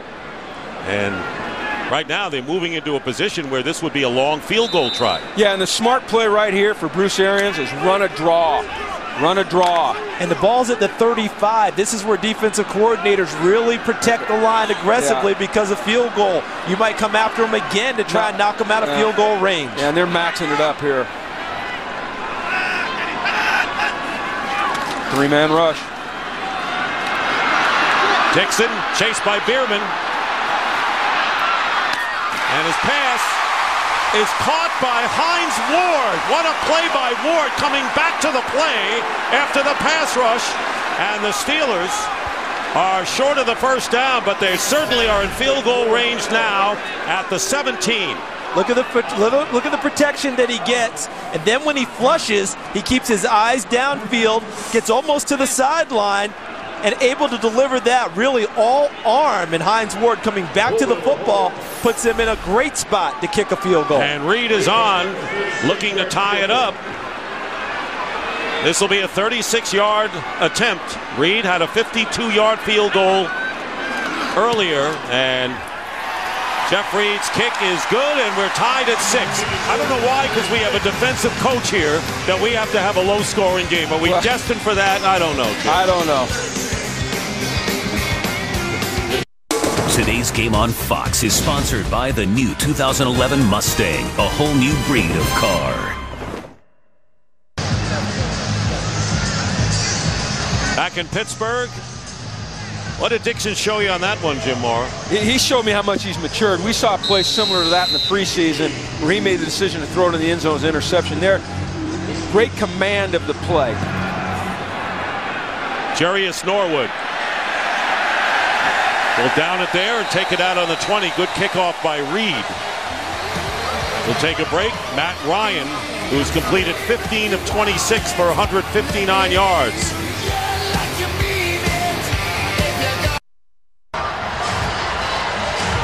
Look what Matt Ryan has done since the early start. You talked about his maturity. That's why they call him Matty Ice. He's not worried about the 1-for-4 start. That's why it leads him to the 14 for 22 thereafter. And the terrible towels are in full bloom.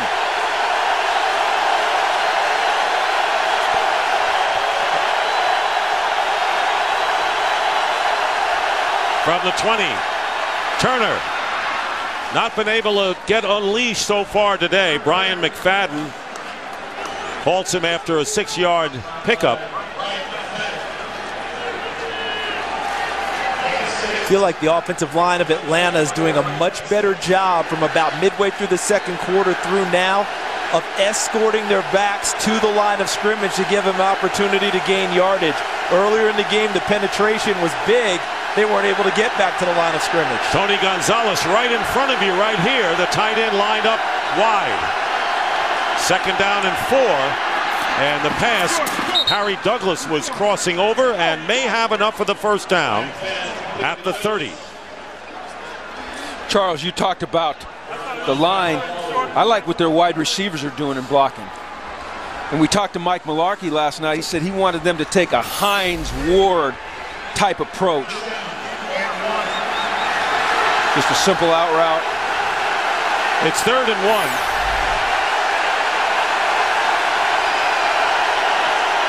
Quarterback sneak by Matt Ryan. And the way the officials are running in, we may need a spot here. And it is a first down as Matt Ryan goes back to his huddle. Nothing but field goals in this game.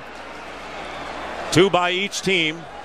Steelers, by the way, have won 7 consecutive opening games, the longest current streak in the NFL. And coming up next, the Packers and the Eagles. And what a start in the second half of our Fox NFL doubleheader. First down at the 31.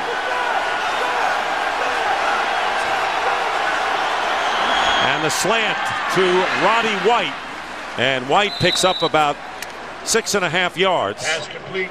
Covered by Taylor. They just isolated Roddy White on that play simply by formation. Traded over from one side to leave Roddy White by himself on the wide side. Whether it's zone or man, it essentially becomes man-to-man coverage when you're throwing out one-on-one. Yeah, and that was a called run in the huddle. Just a great adjustment between White and the quarterback there, Matt Ryan. White with 7 catches leads the parade, and the handoff is to Turner. And Turner gets hit by Polamalu and then Ryan Clark. Great penetration up front by the Pittsburgh Steelers, causes Turner to dance. Watch these guys penetrate, and you can get into, when you can get into the backfield like we're getting here and stay on your feet, and you've got fast linebackers like the Steelers do, and I'll tell you what, you're going to corral a guy like Michael Turner. Too much dancing in the backfield, but it's caused by the penetration. 3rd down and 1, and the Steelers defending against a 3 tight end formation.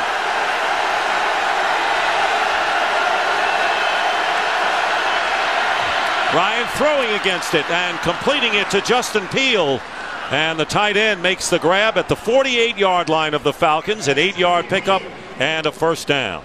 Them throwing in that 3rd and 1 situation, Jim, is that a sign of the respect they have for the defensive front of the Steelers, worried about running on 3rd and 1 in that situation? Well, I think so. You know, we early in the game, we saw them try to power it up in there. It didn't work. And there they get in their 3 tight end formation, and they run a quick route there and hit Peele. Casey Hampton not in there. Chris Hoke is the nose tackle on 1st down, and Ryan gets hit by James Harrison from behind, and a loss of 5. 2nd time the Steelers have gotten to Matt Ryan today. Look at the jump Harrison got on Sam Baker. He was essentially, he timed the snap count so perfectly that he was by Sam Baker almost before Sam got out of his stance. Matt Ryan had no opportunity. Yeah, he saw Abraham do it last. He says, hey, you know what? I can do that too. Might have to go to the hard count, see if they're jumping and timing him up. 2nd and 15 on the 44.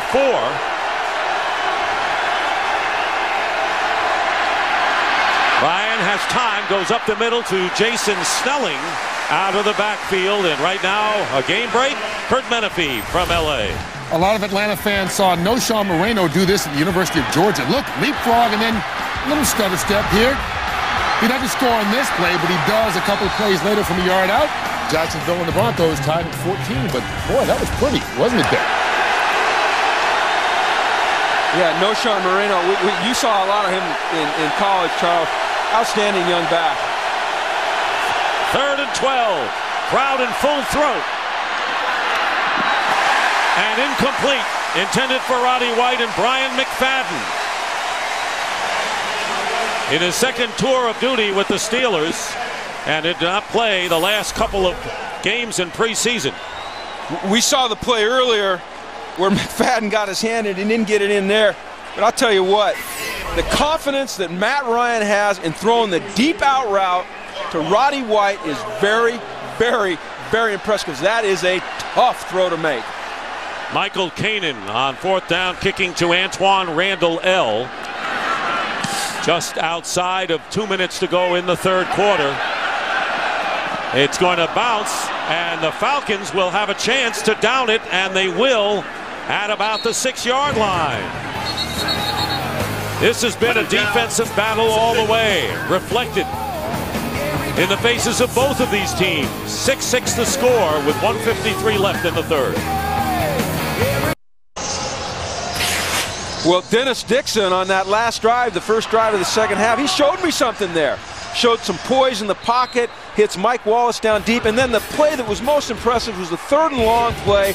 Could have stepped out of bounds, could have thrown the ball away, had the confidence to step up and throw it down there and give a chance to kick the field goal. And they did, and we're tied, but now starting from the 8-yard line is Dixon. It's got Mendenhall and Redmond both in the backfield and under pressure. And this pass, Mendenhall out to the 14-yard line. Well, this week on Fox Saturday Baseball, the pennant race continues to heat up as the Braves look to keep pace with the Phillies in the NL East, take on the Mets, Padres, and Cardinals. That's a big one. Albert Pujols and the Tigers looking to play spoiler as they battle the White Sox. Coverage of Fox Saturday Baseball begins this week at 4 p.m. Eastern, 1 Pacific on Fox. Check local listings for the game and start time in your area. 2nd and 4.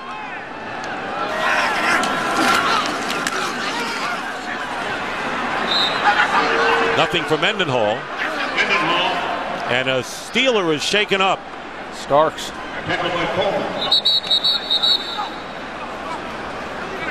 Max Starks, the left tackle. Now, as you know, the Steelers already lost their right tackle, Willie Colon, to a torn Achilles that he suffered in June, thus the acquisition of Flozell Adams, who was signed. There is Willie Colon. And he's done a nice job trying to get Flozell Adams ready to play. He and Trey Essex, their starting right guard.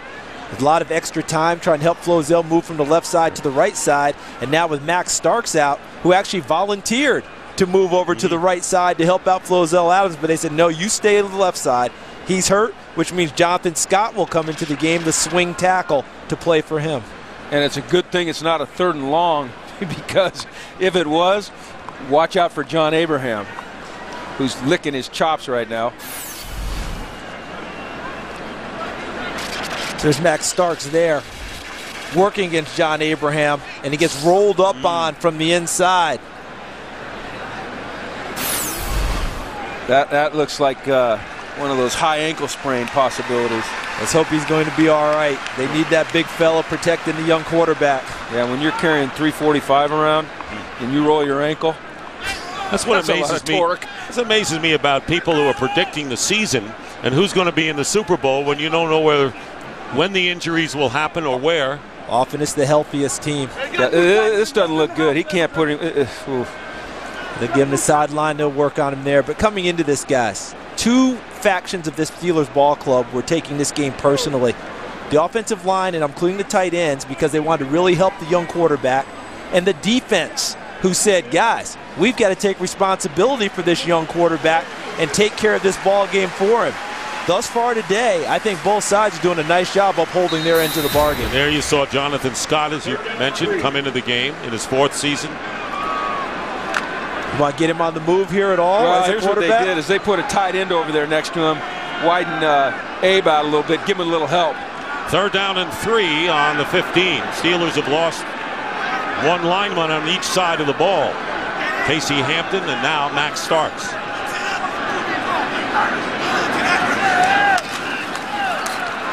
Dixon.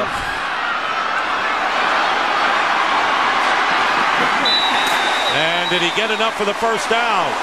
I think he's going to be a little short. Yeah. Curtis Lofton making the play that might have prevented the first down. Well, the ball now, hey, yes. Look at the ball. The ball's got to get to that line, and it doesn't. It's not. It is not. He didn't make it. He did not make it. I'll tell you what, I think it's further back than where they spotted. Did you see the pressure that John Abraham applied there? It went right down the middle on Jonathan Scott. I agree totally. I think they got an excellent spot because that ball should be spotted in there, not where it ends up being spotted. Hey, they're measuring it, but Daniel Sepulveda, the punter, is already on the field. So that's what the Steelers think about their chances of getting the first down here. Yeah, and okay, they're short there. I was going to say, you'll see the red flag come out real quick if they gave him the first down there. Mike Smith probably had it in his hand already. So 4th down and about 1.5 feet with 24 seconds remaining in the 3rd quarter. And there's Eric Weems. Last punt return for a touchdown 2 years ago by Harry Douglas against the Panthers.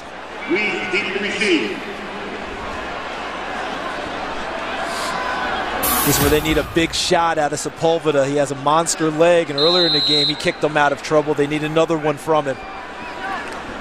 Most of it have been on high kicks. This one, directional kick away from Weems. It calls for the fair catch at the 36. Not bad at all for the Pittsburgh Steelers to get out of trouble. What a grueling opener we have in this game with, the field goal's the only scoring and the defense is dominating. Well, you know what? I don't know how the people that like points scored feel about this game, but as a defensive coach, I know you do. This is a great football game right here, man. Well, what's interesting to me is that you would expect this out of Pittsburgh. This is normal for them, playing this type of a game, this type of a defensive struggle. But for Atlanta, 28th ranked defense last year in the NFL, they've got to be heartened by what they're seeing, how they're hanging in there today. And Brian Van Gorder has done a tremendous job with this Atlanta defense. 5 new starters in the lineup today for the Falcons, and we have not had a touchdown scored. Matt Ryan starting from the 37, hands off to Michael Turner. And James Farrier brings Turner down after a gain of only 1, and that will be the last play of this third quarter. Neither team has been able to run the ball in this game. 6-6 after 3. Welcome back to Pittsburgh. Bad news for Pittsburgh fans and especially for Dennis Dixon. Left tackle Max Starks carted off the field. He is going to undergo x-rays. Looks like it's his left ankle. I can tell you every time the staff was touching that ankle, he yelled out in pain. I'll give you an update as soon as I get one, Dick. All right, Laura, thank you very much. And on the first play of the fourth quarter, Matt Ryan dumps it off to Michael Turner. And Turner picks up about 8 yards to the 45. I'll tell you what, Matt Ryan is so impressive. Throwing the deep out, slipping and sliding in the pocket and hitting the check down there, managing the game. I love the way Mike Mularkey gave him the keys to the car there in the third quarter, said drive it with the no huddle. The kid, he's going to, we all know this, it's stating the obvious, he's going to be a superstar. 3rd down and 2.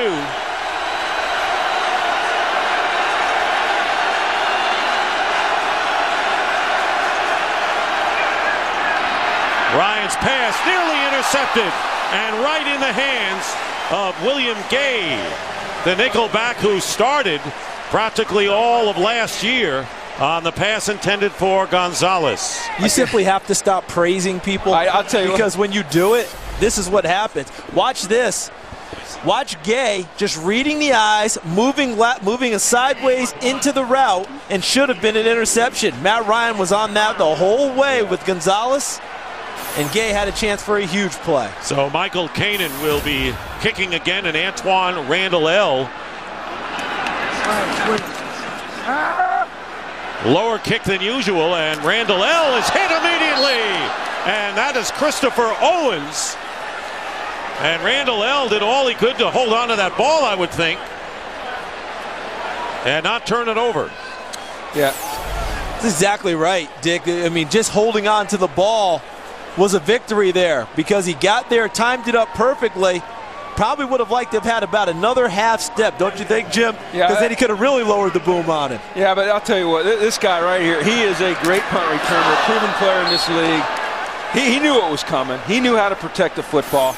Guys like Randall, they don't make many mistakes back there.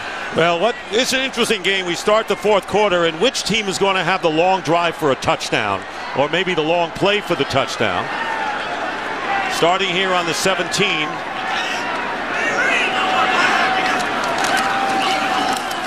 Rashard Mendenhall, and not much there. And the Falcons saying the ball was jarred loose and they would have possession. Heard that multiple whistle, which usually signifies ball was down. Right. So you don't worry about that. The officials determined that the ball was not out. He's down clearly before the ball comes out. Dick, you posed that question. We've seen the one deep throw that Dennis Dixon completed to Wallace. I'm wondering if the Falcons are still playing field position, as Mike Smith told Laura Oak minute and a half. If they get better field position, they might take their shot downfield too. 2nd down and 8. Dixon's pass, and that was nearly picked off by Christopher Owens on the throw intended for Mike Wallace. I'm going to say it again, and I said it earlier. Throw the ball inside. Don't throw the ball outside. When he throws the ball outside, he gets in trouble. When he throws the ball between the numbers, between the hashes, he's making plays. Bruce Arians, I know you, I love you. Throw the ball inside. Then we can get a direct line, you to Bruce, so you can hear that. So now you think they should throw it inside? Is that what the point you're trying to make? Did I make that point? I think what he said was throw it inside. I think so too. I agree with everybody. 3rd down and 8. Spreading it out with 3 wide receivers on the right. Here comes the pressure from the corners, and Dixon will loft it in the air, and the pass is going to be caught. What a play on a tip ball, and the catch by Hines Ward.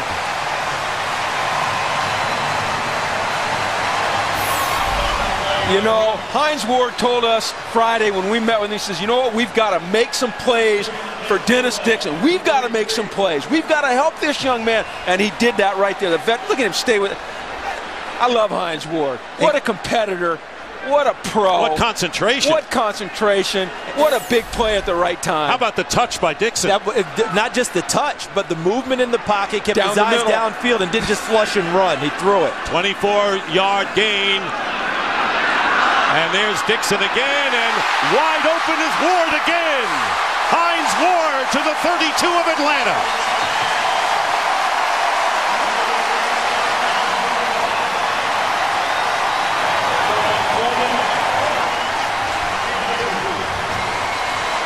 "25 yards. Look at Dennis Dixon in the pocket, eyes constantly scanning the field before he finds Hines Ward downfield. And down the middle.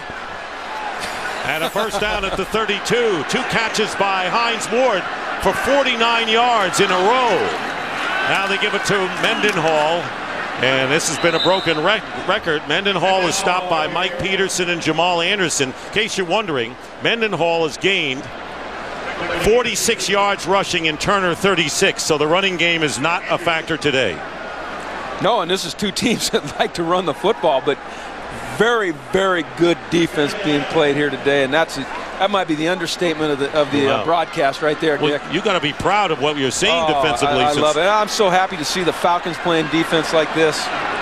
Because you knew the Steelers would. Well, you knew the Steelers would, but I love the Falcons. And Brian Van Gorder doing an excellent job with that defense. Second down and 10 at the 32, and there's Mendenhall with a burst.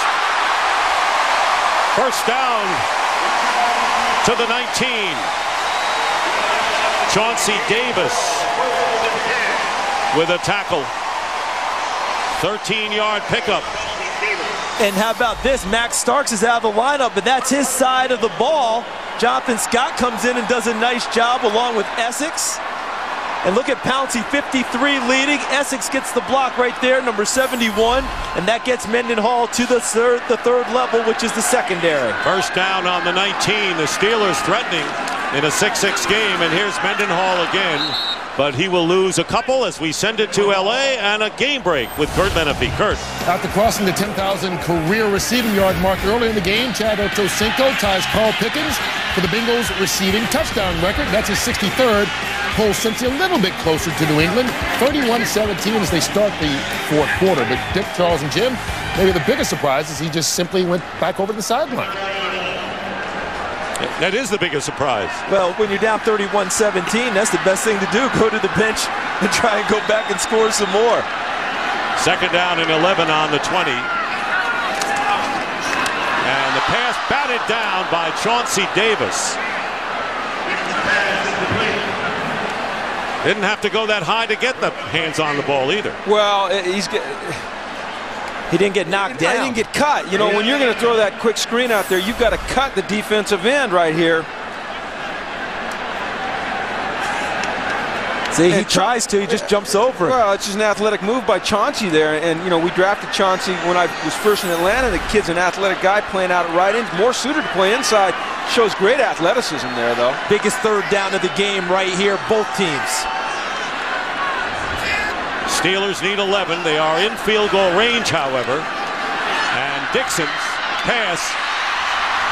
And it's caught by Antoine Randall L., who gets to the 16-yard line. Will be short of the first down by 6 yards. But Jeff Reed will come into the game and try to give the Steelers the lead. Why was that the biggest third down? Because points have been at a premium. We're tied at 6. Steelers, one of the better drives of the game, not able to put it in the end zone, which would have put a lot of pressure on the Falcons offense, and the Falcons defense holds them to a 3-point attempt. They feel good about themselves. Drive started at the 17. This will be a 34-yard attempt by Reed,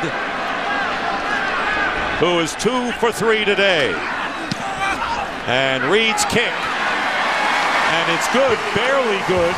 Just got inside the right upright, but the Steelers will take it. And a 9-6 lead with 8:54 remaining in the fourth. Today's game on Fox is sponsored by State Farm. With 17,000 agents, we've got the best lineup in the game. By GMC, the official vehicle of the NFL. And by E-Trade.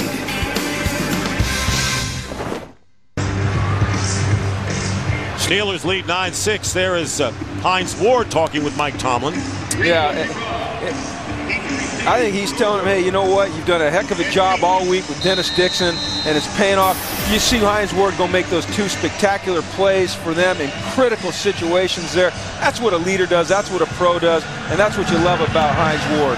Who made his 900th career catch on that drive. Running up is Jarius Norwood, and Norwood with a good return up to the 30-yard line as the Falcons come back. The Steelers with the first lead since 3-0, up by 3. Timeout. Christopher Owens being helped off the field, and they're working on Eric Coleman. So right now the Falcons have their strong safety and their nickel corner hurt. Yeah, and early in the year when you start predicting who's going to make the Super Bowl and who's going to win divisions and all those things, the one thing you can't account for is injuries. That's what we were saying. Big drive here for the Pittsburgh Steelers defense. First down at the 31. Norwood is the running back for the Falcons. And here is Norwood. He got some space, and Timmons makes the tackle, and a gain of 6. What are the Giants doing? Kurt Menefee with a game break. No touchdowns in your game. Hakeem Nicks and Eli Manning have enough for everybody. This is their 3rd time hooking up for a Giants score today. And Carolina and the Giants keep going back and forth. Right now, New York up by 8 going into the 4th quarter. Dick, Charles, and Jim. Little breathing room for the Giants here. I think they remember what Carolina laid on them last December. Yes. Falcons have outgained, or the Steelers have outgained the Falcons in the total yardage. Here's Turner back in the game. And Turner close to the first down as he crosses the 40. Lawrence Timmons making the tackle. I'll tell you what, we talked to James Ferry yesterday. He talked about having to wrap this guy up, and big physical bruising runner. Good tackling there though. Earlier in the game on this type of short yardage, they went quarterback sneak out of a heavy set rather than take the ball away from the line of scrimmage. Well, here they're unbalanced over here to their left. 3rd and 1 with Turner and Norwood in the backfield, and they flip it out to Jarius Norwood.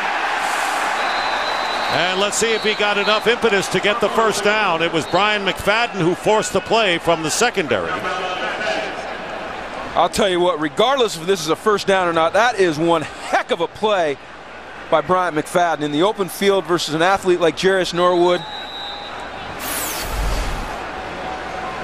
But this is the danger of taking the ball away from the line of scrimmage on that type of a short yardage. That's Polamalu, who almost knocked the ball free in the backfield, and McFadden with the tackle. We're going to have a measurement here. He's got it. He's got it by a football, Dick. Boy, Polamalu almost knocked Jim, I won't argue with you, especially now.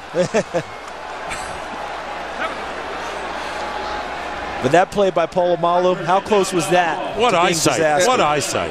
Yeah. I'm impressed. Yeah. I'm going to tell you what, let's watch Mike Tomlin here. Might pull the red flag.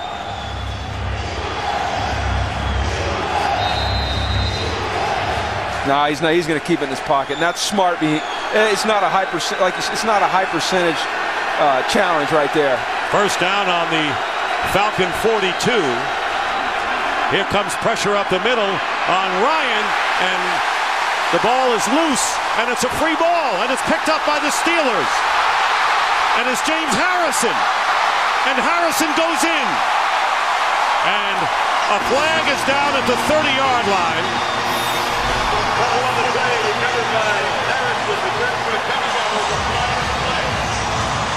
It's going to come back. That's going to come back. That's an incomplete pass. Arm was moving forward with the ball in the hand. On the return, illegal block in the back, number 76, 10-yard penalty, first down. Well, you know, the challenge flag has already come out, and Mike Smith This one was obvious. Yeah, it was, but play. It was obvious. Challenging the ruling on the field. Right there, forward motion with the arm. It was obvious, but I like what the officials are doing and what the league's doing by letting them play the play out. Yes. Challenge in effect. Today's game is sponsored by Chevrolet. Every model is backed by a 100,000-mile, 5-year powertrain limited warranty. Former head of NFL officials Mike Pereira with us now in the Fox Command Center. Great to have him with us. What about this play, Mike? Well, you guys got to look now. Did he have control of the ball with the arm going forward? And I think he did. I think this is an incomplete pass. He had clear control and arm was clearly going forward. This gets reversed, in my opinion. Mike, what about the idea of these officials going ahead and playing that, letting these plays play out rather than blowing them dead and possibly being wrong? I think we've gotten away from that. I think you really want to officiate by instinct. Call them the way they are, because pass fumbles you can review either way. It'll be second down and 10. And Scott Green backing you up, Mike Pereira, and thank you. Please reset the game clock for to 6:48. Coming in with your views. And so Atlanta is not charged with a time. It is an incomplete pass, no touchdown by the Steelers, and the Falcons are not charged with a timeout. So that is a critical play in the game, even though when you looked at it, it really wasn't that hard to judge. No, it was an easy call, but you know, I've made a habit of arguing with Mike Pereira in my years as a head coach. I'm going to do it again there. I think you've got to let the play play. That was a touchdown. That wouldn't have been a recovery and stop the ball had the whistle blown. So I like the way the officials let it play out. Second down and 10. Scott Green doing a great job of explaining it all. Ball is at the 41. Here comes the pressure, picked up nicely by the Falcons, and the pass caught by Roddy White on the Steeler 40-yard line. And Atlanta with a big strike of 19 yards with McFadden and Clark defending against White. Coming back right to the line of scrimmage, but they're still not in a hurry up. It's a no huddle, but that allows Matt Ryan to look at the coverages and make the proper call. From the 40, first down.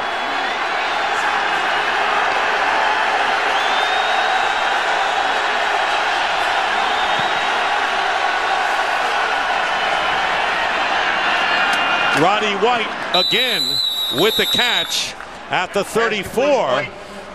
And the Steelers timed their rush perfectly there, didn't they, Jim? Yeah, and they're doing all they can to bring heat up the middle. But Matt Ryan's doing a nice job of getting rid of it. The three inside linemen are doing a nice job of protecting. Second down and 4. Roddy White trying to drive for the first down, and let's see where they spot the ball. It'll be close to it. You would never call a Mike Pereira like during a game. Would you ever do a thing like that? You know what? I actually did last year at Indianapolis. I called Mike on his cell phone at halftime to complain about a call, and he was astounded that I would do that. But Mike he was so good for the National Football League. He brought so much stability to the officiating department. He was so even-keeled. And as a coach on Mondays, when you'd call him with complaints, he was fantastic at explaining to you the procedures of the play. Well, Mike Smith certainly is enjoying it, and they're going to measure it, and it appears to be short. And what did Mike Pereira say to you, Jim, when you called him and he answers his cell phone, and it's a coach who's coaching a game right now? They're short by that much. He says, what the heck are you doing? But I was so livid at what was going on the field that I couldn't. I said, I got to call Mike. I'm going to call Mike because I have a great relationship with Mike and have a lot of respect for him, and I wanted to let him know what was going on. It had nothing to do with Peyton Manning cutting you guys apart. I mean, it was more. Well, you guys did that game, didn't you? We did. Peyton got after us pretty good there, which he gets after everybody pretty good. But I'd call him complain that he's playing. Why can't we get him off the field? So they were short by less than a yard. It's got to be third and inches. Sneak. I take sneak right here. And on the jumbo, here is the quarterback sneak by Matt Ryan, and he appears to have enough for the first down as we wind down to 5.5 minutes remaining in the fourth. It was so short. They've had to push before where they got the quarterback sneak in, and I do believe the last time when they had third and short, when they ran that flip play, and Polamalu almost knocked the ball free in the backfield, that stays with a play caller. If you're Mike Mularkey, you say, okay, I don't take the ball away from the line of scrimmage. And no Casey Hampton. No Casey Hampton in the middle. He's out with a hamstring, the nose tackle. Chris Hope replaced him. First down at the 29. Here's Matt Ryan against pressure, and his pass is caught by Tony Gonzalez. And Gonzalez out of bounds. And a first down inside the 15 with Polamalu and Clark. A 15-yard gain. And who else do you go to when you're down there but number 88? This is a guy that every year is going to be in the top 5 in catches in the fourth quarter, the top 5 in catches on 3rd and 4th down. He's a go-to guy who makes big plays when you need him. 10th play of the drive coming up. First down. Turner. And Turner is pushed back, will lose on the play. Lawrence Timmons. Kurt Menefee has a game break. Take it away, Curtis. Emotional day for the Lions in Chicago. They lose quarterback Matthew Stafford. Sean Hill comes in, gets sacked inside the 1 and fumbles. But the Lions defense stopped the Bears 4 straight plays. Detroit holds on to the lead 14-13, trying to get their first road win in 21 games. Dick, Charles, and Jim. Are the Lions finally coming alive, guys? Oh, man, I'll tell you what. Jim Schwartz doing a great job, and Ndamukong Suh in that. It's their time. All right. Second down and 13. Falcons threaten on the 17 of Pittsburgh.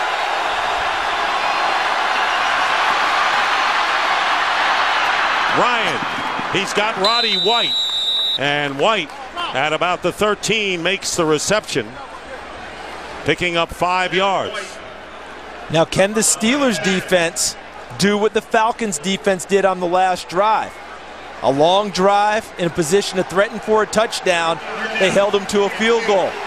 Can they do the same thing now? Yes, they can. This defense is built for this situation right here.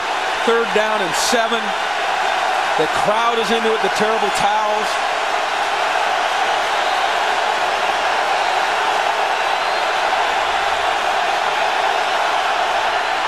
Third and 8. Roddy White with his 12th catch of the game. Short of the first down, but gets to the 6. Roddy White, who is approaching 100 yards receiving in this game. Yeah, Ryan, that's his guy right now. If he can't find Gonzalez, it's White. Look at the strength. I love the fight there. I love the competitiveness that Roddy White shows there. Early in his career, he didn't have that. Now he does. And they're going to go for it. Mike Smith will go for it here. Down by 3. 4th and 1. This says as much about his offense as how he feels about his defense. And the challenge flag thrown by Mike Tomlin here. It's going to be about the spot of the football, because I bet he's challenging where Roddy White's knees were down with contact. Absolutely. That it would be more than 1 yard. Way more. Well, let's see where the ball is, though. Now it's where the ball is when his knee's down. You can challenge a spot, but it's a tough challenge. It's a low percentage challenge.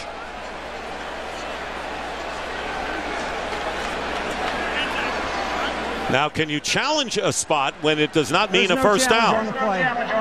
See, it has to involve a first down. Okay, and here comes the field goal team. 1 clock to 10 seconds. So here comes the field goal team. Meanwhile, Roddy White with 12 catches for 102 yards, picking up where he's left off the last 3 years. He's had a tremendous offseason. Mike Mularkey, the offense coordinator, said the best offseason he's ever seen out of a receiver. But I think this is the right move by Mike Smith. They've had trouble running it inside. You've got to take points and you can.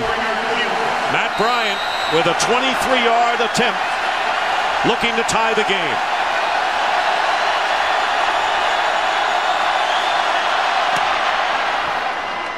And the kick's good.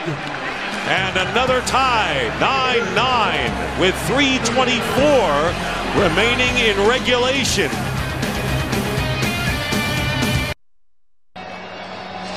We're tied at 9, 3:24 to go in the fourth. What's interesting here is the last 2 matchups between these teams both went into overtime. Back in 06, Falcons won 41-38 in Atlanta, but 4 years earlier, it ended in a tie here at 34-all. We'll see. Kanan kicking off to Meweldy Moore deep in the end zone, and the Steelers will take it out on the 20. So Dennis Dixon in a tie game going down the stretch. Those are his numbers. Thrown 1 interception. Now it's not simply enough to not make a mistake, right? No. Now he's got to make some plays, and as long as that 1 doesn't turn to a 2, we'll probably be okay. Eric Coleman, who was shaken up, we saw him on the Falcons sideline, is back in the lineup at strong safety.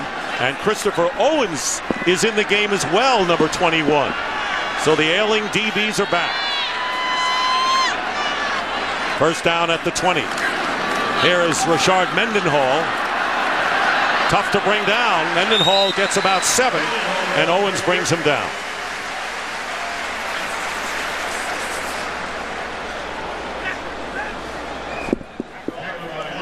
Been a field goal battle. The Steelers got the first one on the first drive of the game. Matt Bryant tied it up on the last play of the half. And it's been a great defensive game. Pure and simple. Second down and 3. But we've had some offensive heroics, including several from Hines Ward, who makes the catch and a first down at the 40-yard line, picking up 12 more. Once again, between the numbers. Well, I just think it's easier for him to throw the ball at a guy that's moving towards him instead of away from him on the outside cuts. His field of vision doesn't have to be as wide, and that's where he's having his success, in between the numbers, specifically in between the hashes.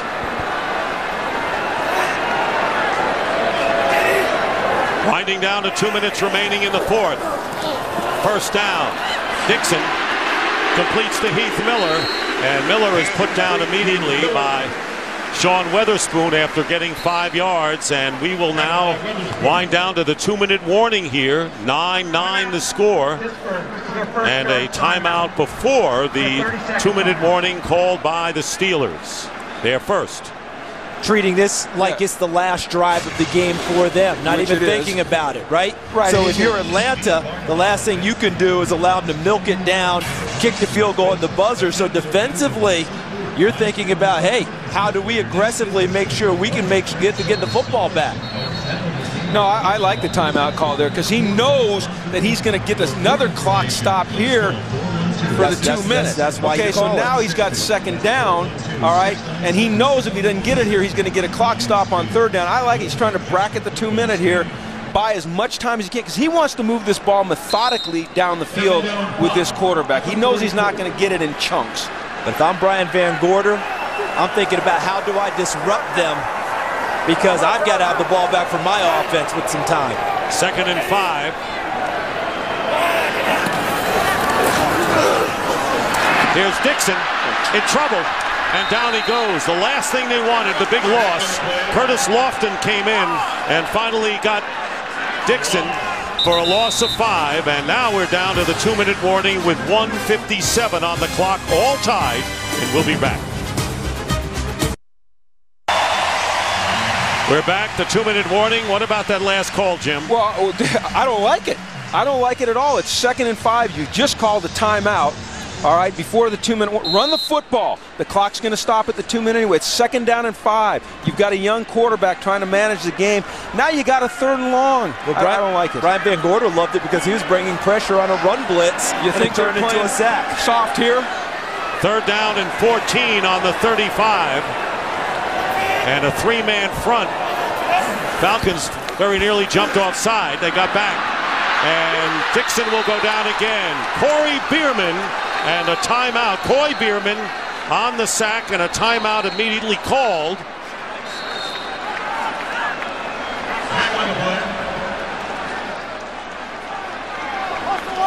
Three-man pressure got to him. Well, I'm just going to go back to the second. That 2nd down call was a tragedy. And look at Mike Smith getting the timeout. He's saying, well, Mike's upset because he said, I was calling timeout for a while, and Trainer, he's got a hand. Trainer. Yes.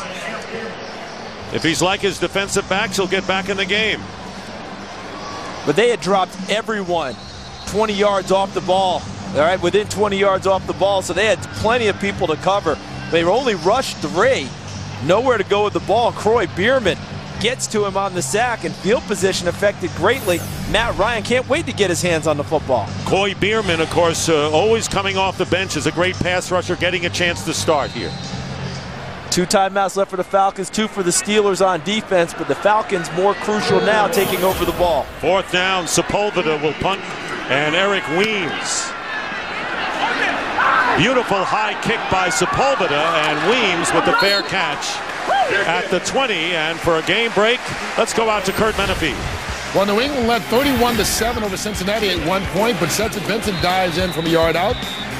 Yeah, they're keeping hope alive in Cincinnati. It's now 38-24, less than 4 minutes left to go in regulation, at least.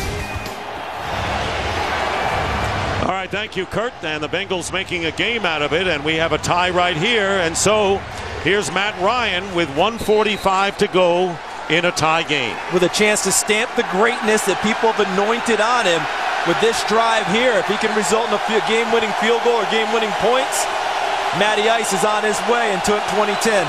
From the 21, Matty Ice first pass, and it's picked off. Troy Polamalu with the interception, and the Steelers get it at the 30.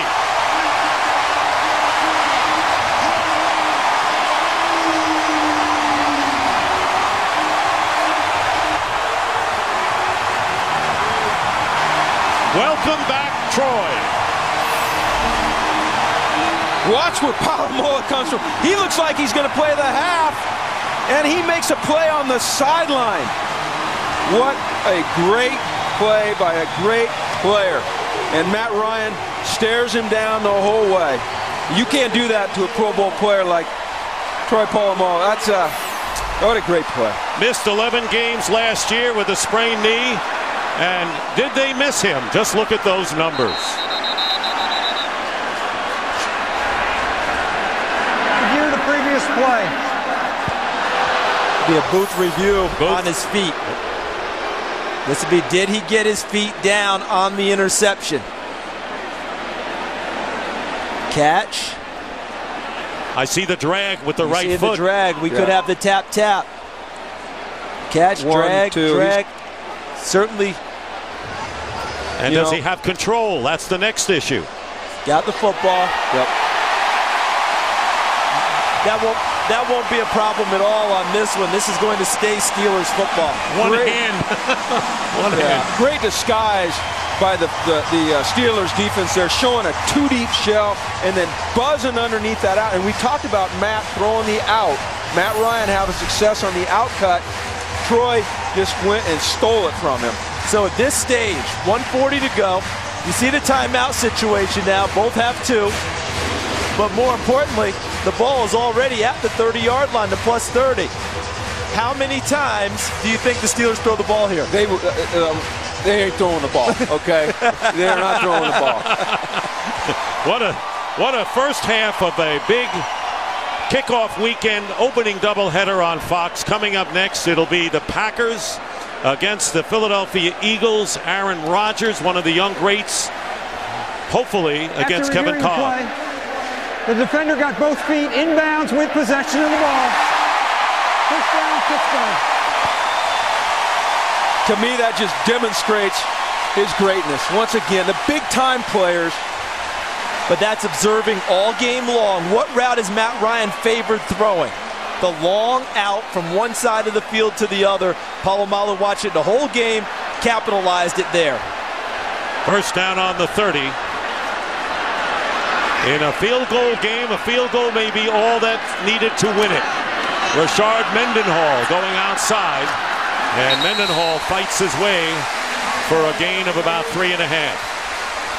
Mendenhall's done a great job getting the tough yards after first contact. As defensive coach, you talk about those leaky yards, those yards after the first hit, and he has done a tremendous job of sliding off of tackles and getting those extra yards. And right now, trying to fight for field goal position, those are critical yards. And the timeout is called by the Falcons.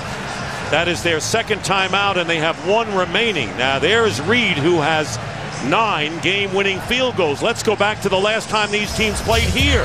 An 11-yard run by Michael Vick with 42 seconds left. Cap a big fourth quarter comeback And then in overtime, both Todd Peterson and then Jay Feely had field goal attempts blocked. And on the final play of the game, Tommy Maddox connected with Plaxico Burress on a 50-yard Hail Mary, fell 1 yard short. It ended up a 34-34 tie. 2nd down and 7. Isaac Redmond, the first back through, gets close to the 20-yard line, will be about a yard shy of the first down, and the clock stopping at 1:28. And 30-second timeout. Falcons call their 3rd and final timeout. This is the last 3 meetings. Look at all the points in those ties that went into overtime, but today only a measly 18.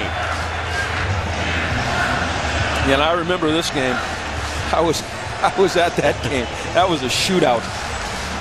We were fortunate to win it at the end with a Morton Anderson field goal. I want to go back to the interception thrown by Ryan. Is it on Ryan? Is it a great play made by Polamalu? How would you put it there? Here's what I'd say. I'd start with number 1, great defensive call by Dick LeBeau, calling a defense that gets the safety out underneath the outcut. Number 2, Troy Polamalu playing the cat and mouse game, showing the 2 deep and then buzzing out there, and then just a great play. I don't think Ryan anticipated him being there. 3rd down and 1.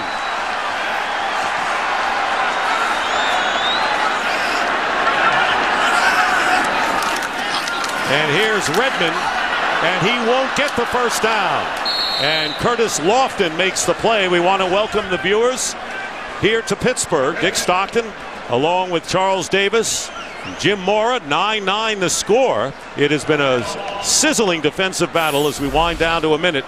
And this was the big play that sets up what we have here. Big play by a big-time player who missed 11 games last year, but comes back right here and shows his worth. And I know you talked about Dick LeBeau with the call. Yeah. To me, this was Troy Polamalu watching all game long, observing the routes and observing the throws that Matt Ryan had been favoring. We've been talking all game about Matt Ryan throwing that deep out from opposite field and burying it in there. And Polamalu, as you said, cat and moused him and capitalized. And Troy is known to be a guy that studies film relentlessly. He spends hours and hours in the film room, and he found something and he took advantage of it. So now Jeff Reed has come on, and with 43 seconds to go, of course the Falcons will get the ball back, but Jeff Reed, who has kicked 3 field goals in 4 tries, will look to put the Steelers in front by 3 with 43 seconds remaining. This will be a 40-yard attempt. Falcons have no timeouts left. The Steelers have 1.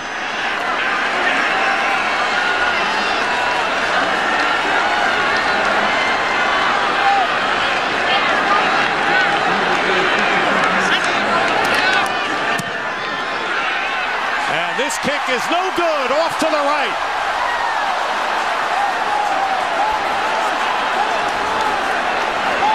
And Matt Ryan breathes a sigh of relief.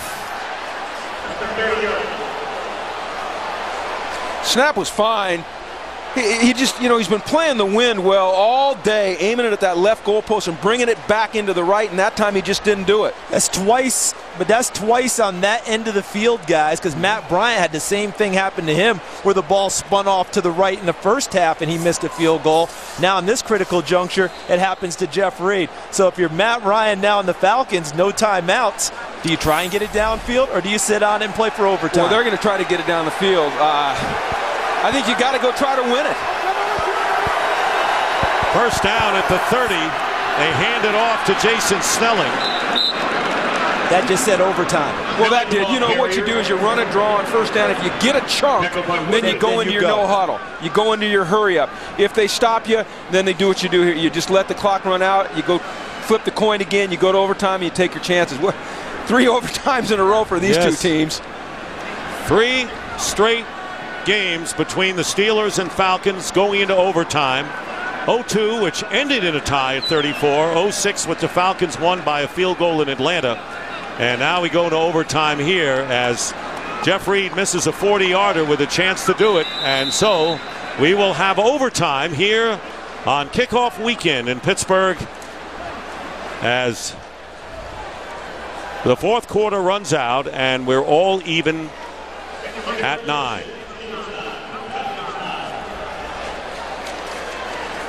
We will have the coin flip and then go to the break. Well, if you love hard-nosed, down and dirty, gritty, grimy, power defensive football, which I do, which I absolutely do, then you love this football game. And I'll tell you what, here in Pittsburgh, the Steel City, this is the kind of game they love. And don't forget, all the talk in the offseason about overtime and the rules being changed. There's different overtime rules for the regular season versus the playoffs. Right. We still are in sudden death here, so it's not a matter of both teams getting a touch as they will in the playoffs. All right, gentlemen, we will play up to 15 minutes of overtime. The first team to score will win. You each have 2 timeouts. All replay situations will be handled up in the booth.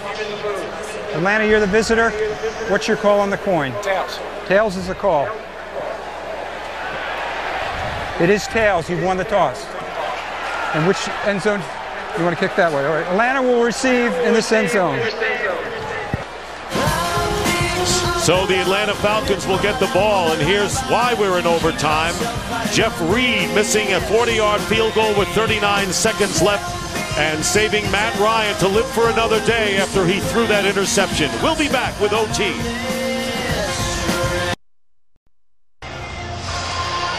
Kick it off from the 30. And welcome back to Pittsburgh. We're in overtime. Dick Stockton along with Charles Davis, Jim Mora, Laura Oakman down on the sideline. Big day for Roddy White with 12 catches for 102 yards. Matt Ryan, 243 yards with 1 interception. We have not had a touchdown today. Will that decide this game? Doesn't have to. Nope. Eric Weems. And Jeff Reed gets the overtime underway. Weems, 1.5 yards in the end zone, returning for the Falcons. And he brings it out to the 24-yard line. And a flag goes down, penalty marker. Thrown at the 20. Ryan Mundy made the play on Weems. During the return, holding, number 34, the receiving team. Half the distance to the goal. First down. Obi Mahaley, their starting fullback, trying to help out Eric Weems, and he gets a nice piece. That's a nice tackle. Of Anthony Madison.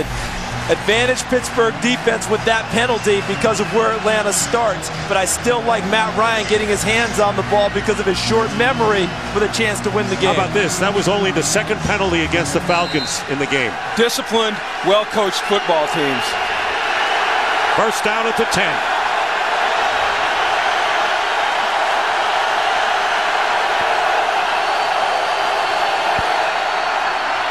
Michael Turner.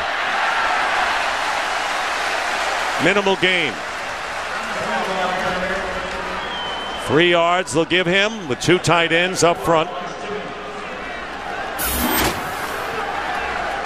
Steelers have dominated the rushing game with Rashard Mendenhall gaining 70 of those 93 yards.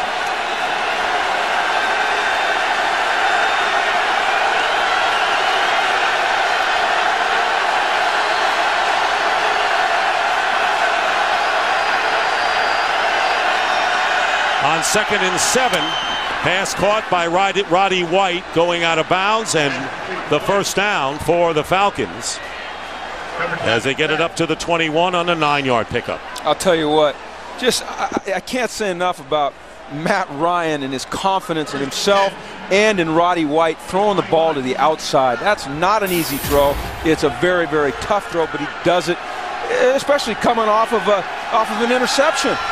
Career high 13 receptions.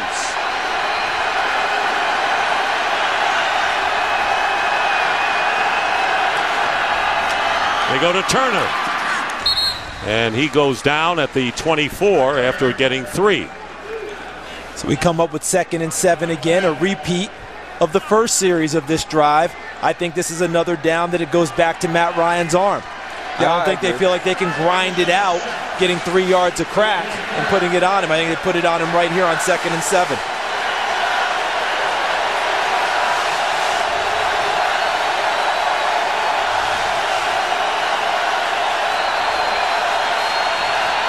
Short drop by Ryan, looking for a receiver, having trouble finding one, and throws the ball out of bounds.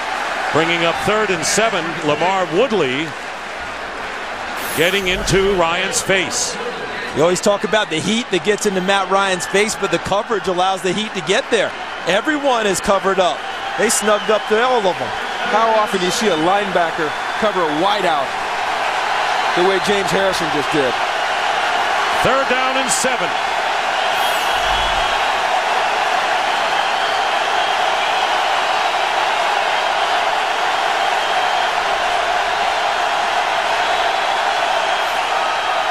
Eric Weems is in the game. Pass going underneath to Jason Snelling.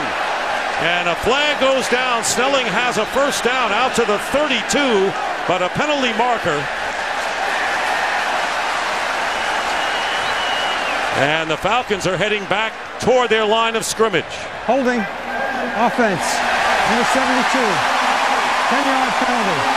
3rd down. Reliable left tackle Sam Baker nullifies a 1st down. His 2nd holding call of the game. James Harrison off the marks again. Right here. Yeah, he's got pretty good grasp up him, doesn't he? Yeah, just too much speed. Just too much speed when he can get off on the count because of the crowd. It's just too much speed. 3rd and 17.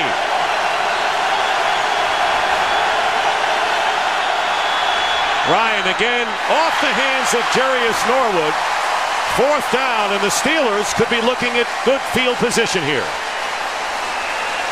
Jarius Norwood takes his eyes off of this one, but he has no chance of getting the 1st down on this check down anyway. No, but he's going to create field position. Right, I'm not saying that, this is a great thing, but to me it goes back to what? The hold or the penalty on the kickoff that set them back deep. That put them in the position they're in now. You are absolutely right. They had to start on the... You're a genius. It's great to have a genius in the booth. I knew it wasn't me. Anyway, Kanan will kick from the goal line. And Antoine Randall, a short kick. Fair catch by Randall, who gets blocked out of the play. He called for the fair catch and was knocked out by his own player. It was Ryan Mundy, so no penalty here. No penalty, and they're fortunate that no Steeler ended up touching the football by being blocked into him. See, Mundy hits Randall. It's a good job by the Falcons trying to create that, but a good job by the Steelers also not being there to touch the ball. Dennis Dixon in a position to win a game starting at midfield, Jim. Well, yeah, and his defense helping him get there. Yeah, right. But you're right. And you know what? I bet you he's feeling mighty confident right now. And they can run the ball right here. See if Brian Van Gorder mugs the line of scrimmage with his backers. Well, they got 8 up. That's try and get him. Mendenhall. There we go. Mendenhall. 1st down inside the 30. Mendenhall keeps his footing and scores to win the game.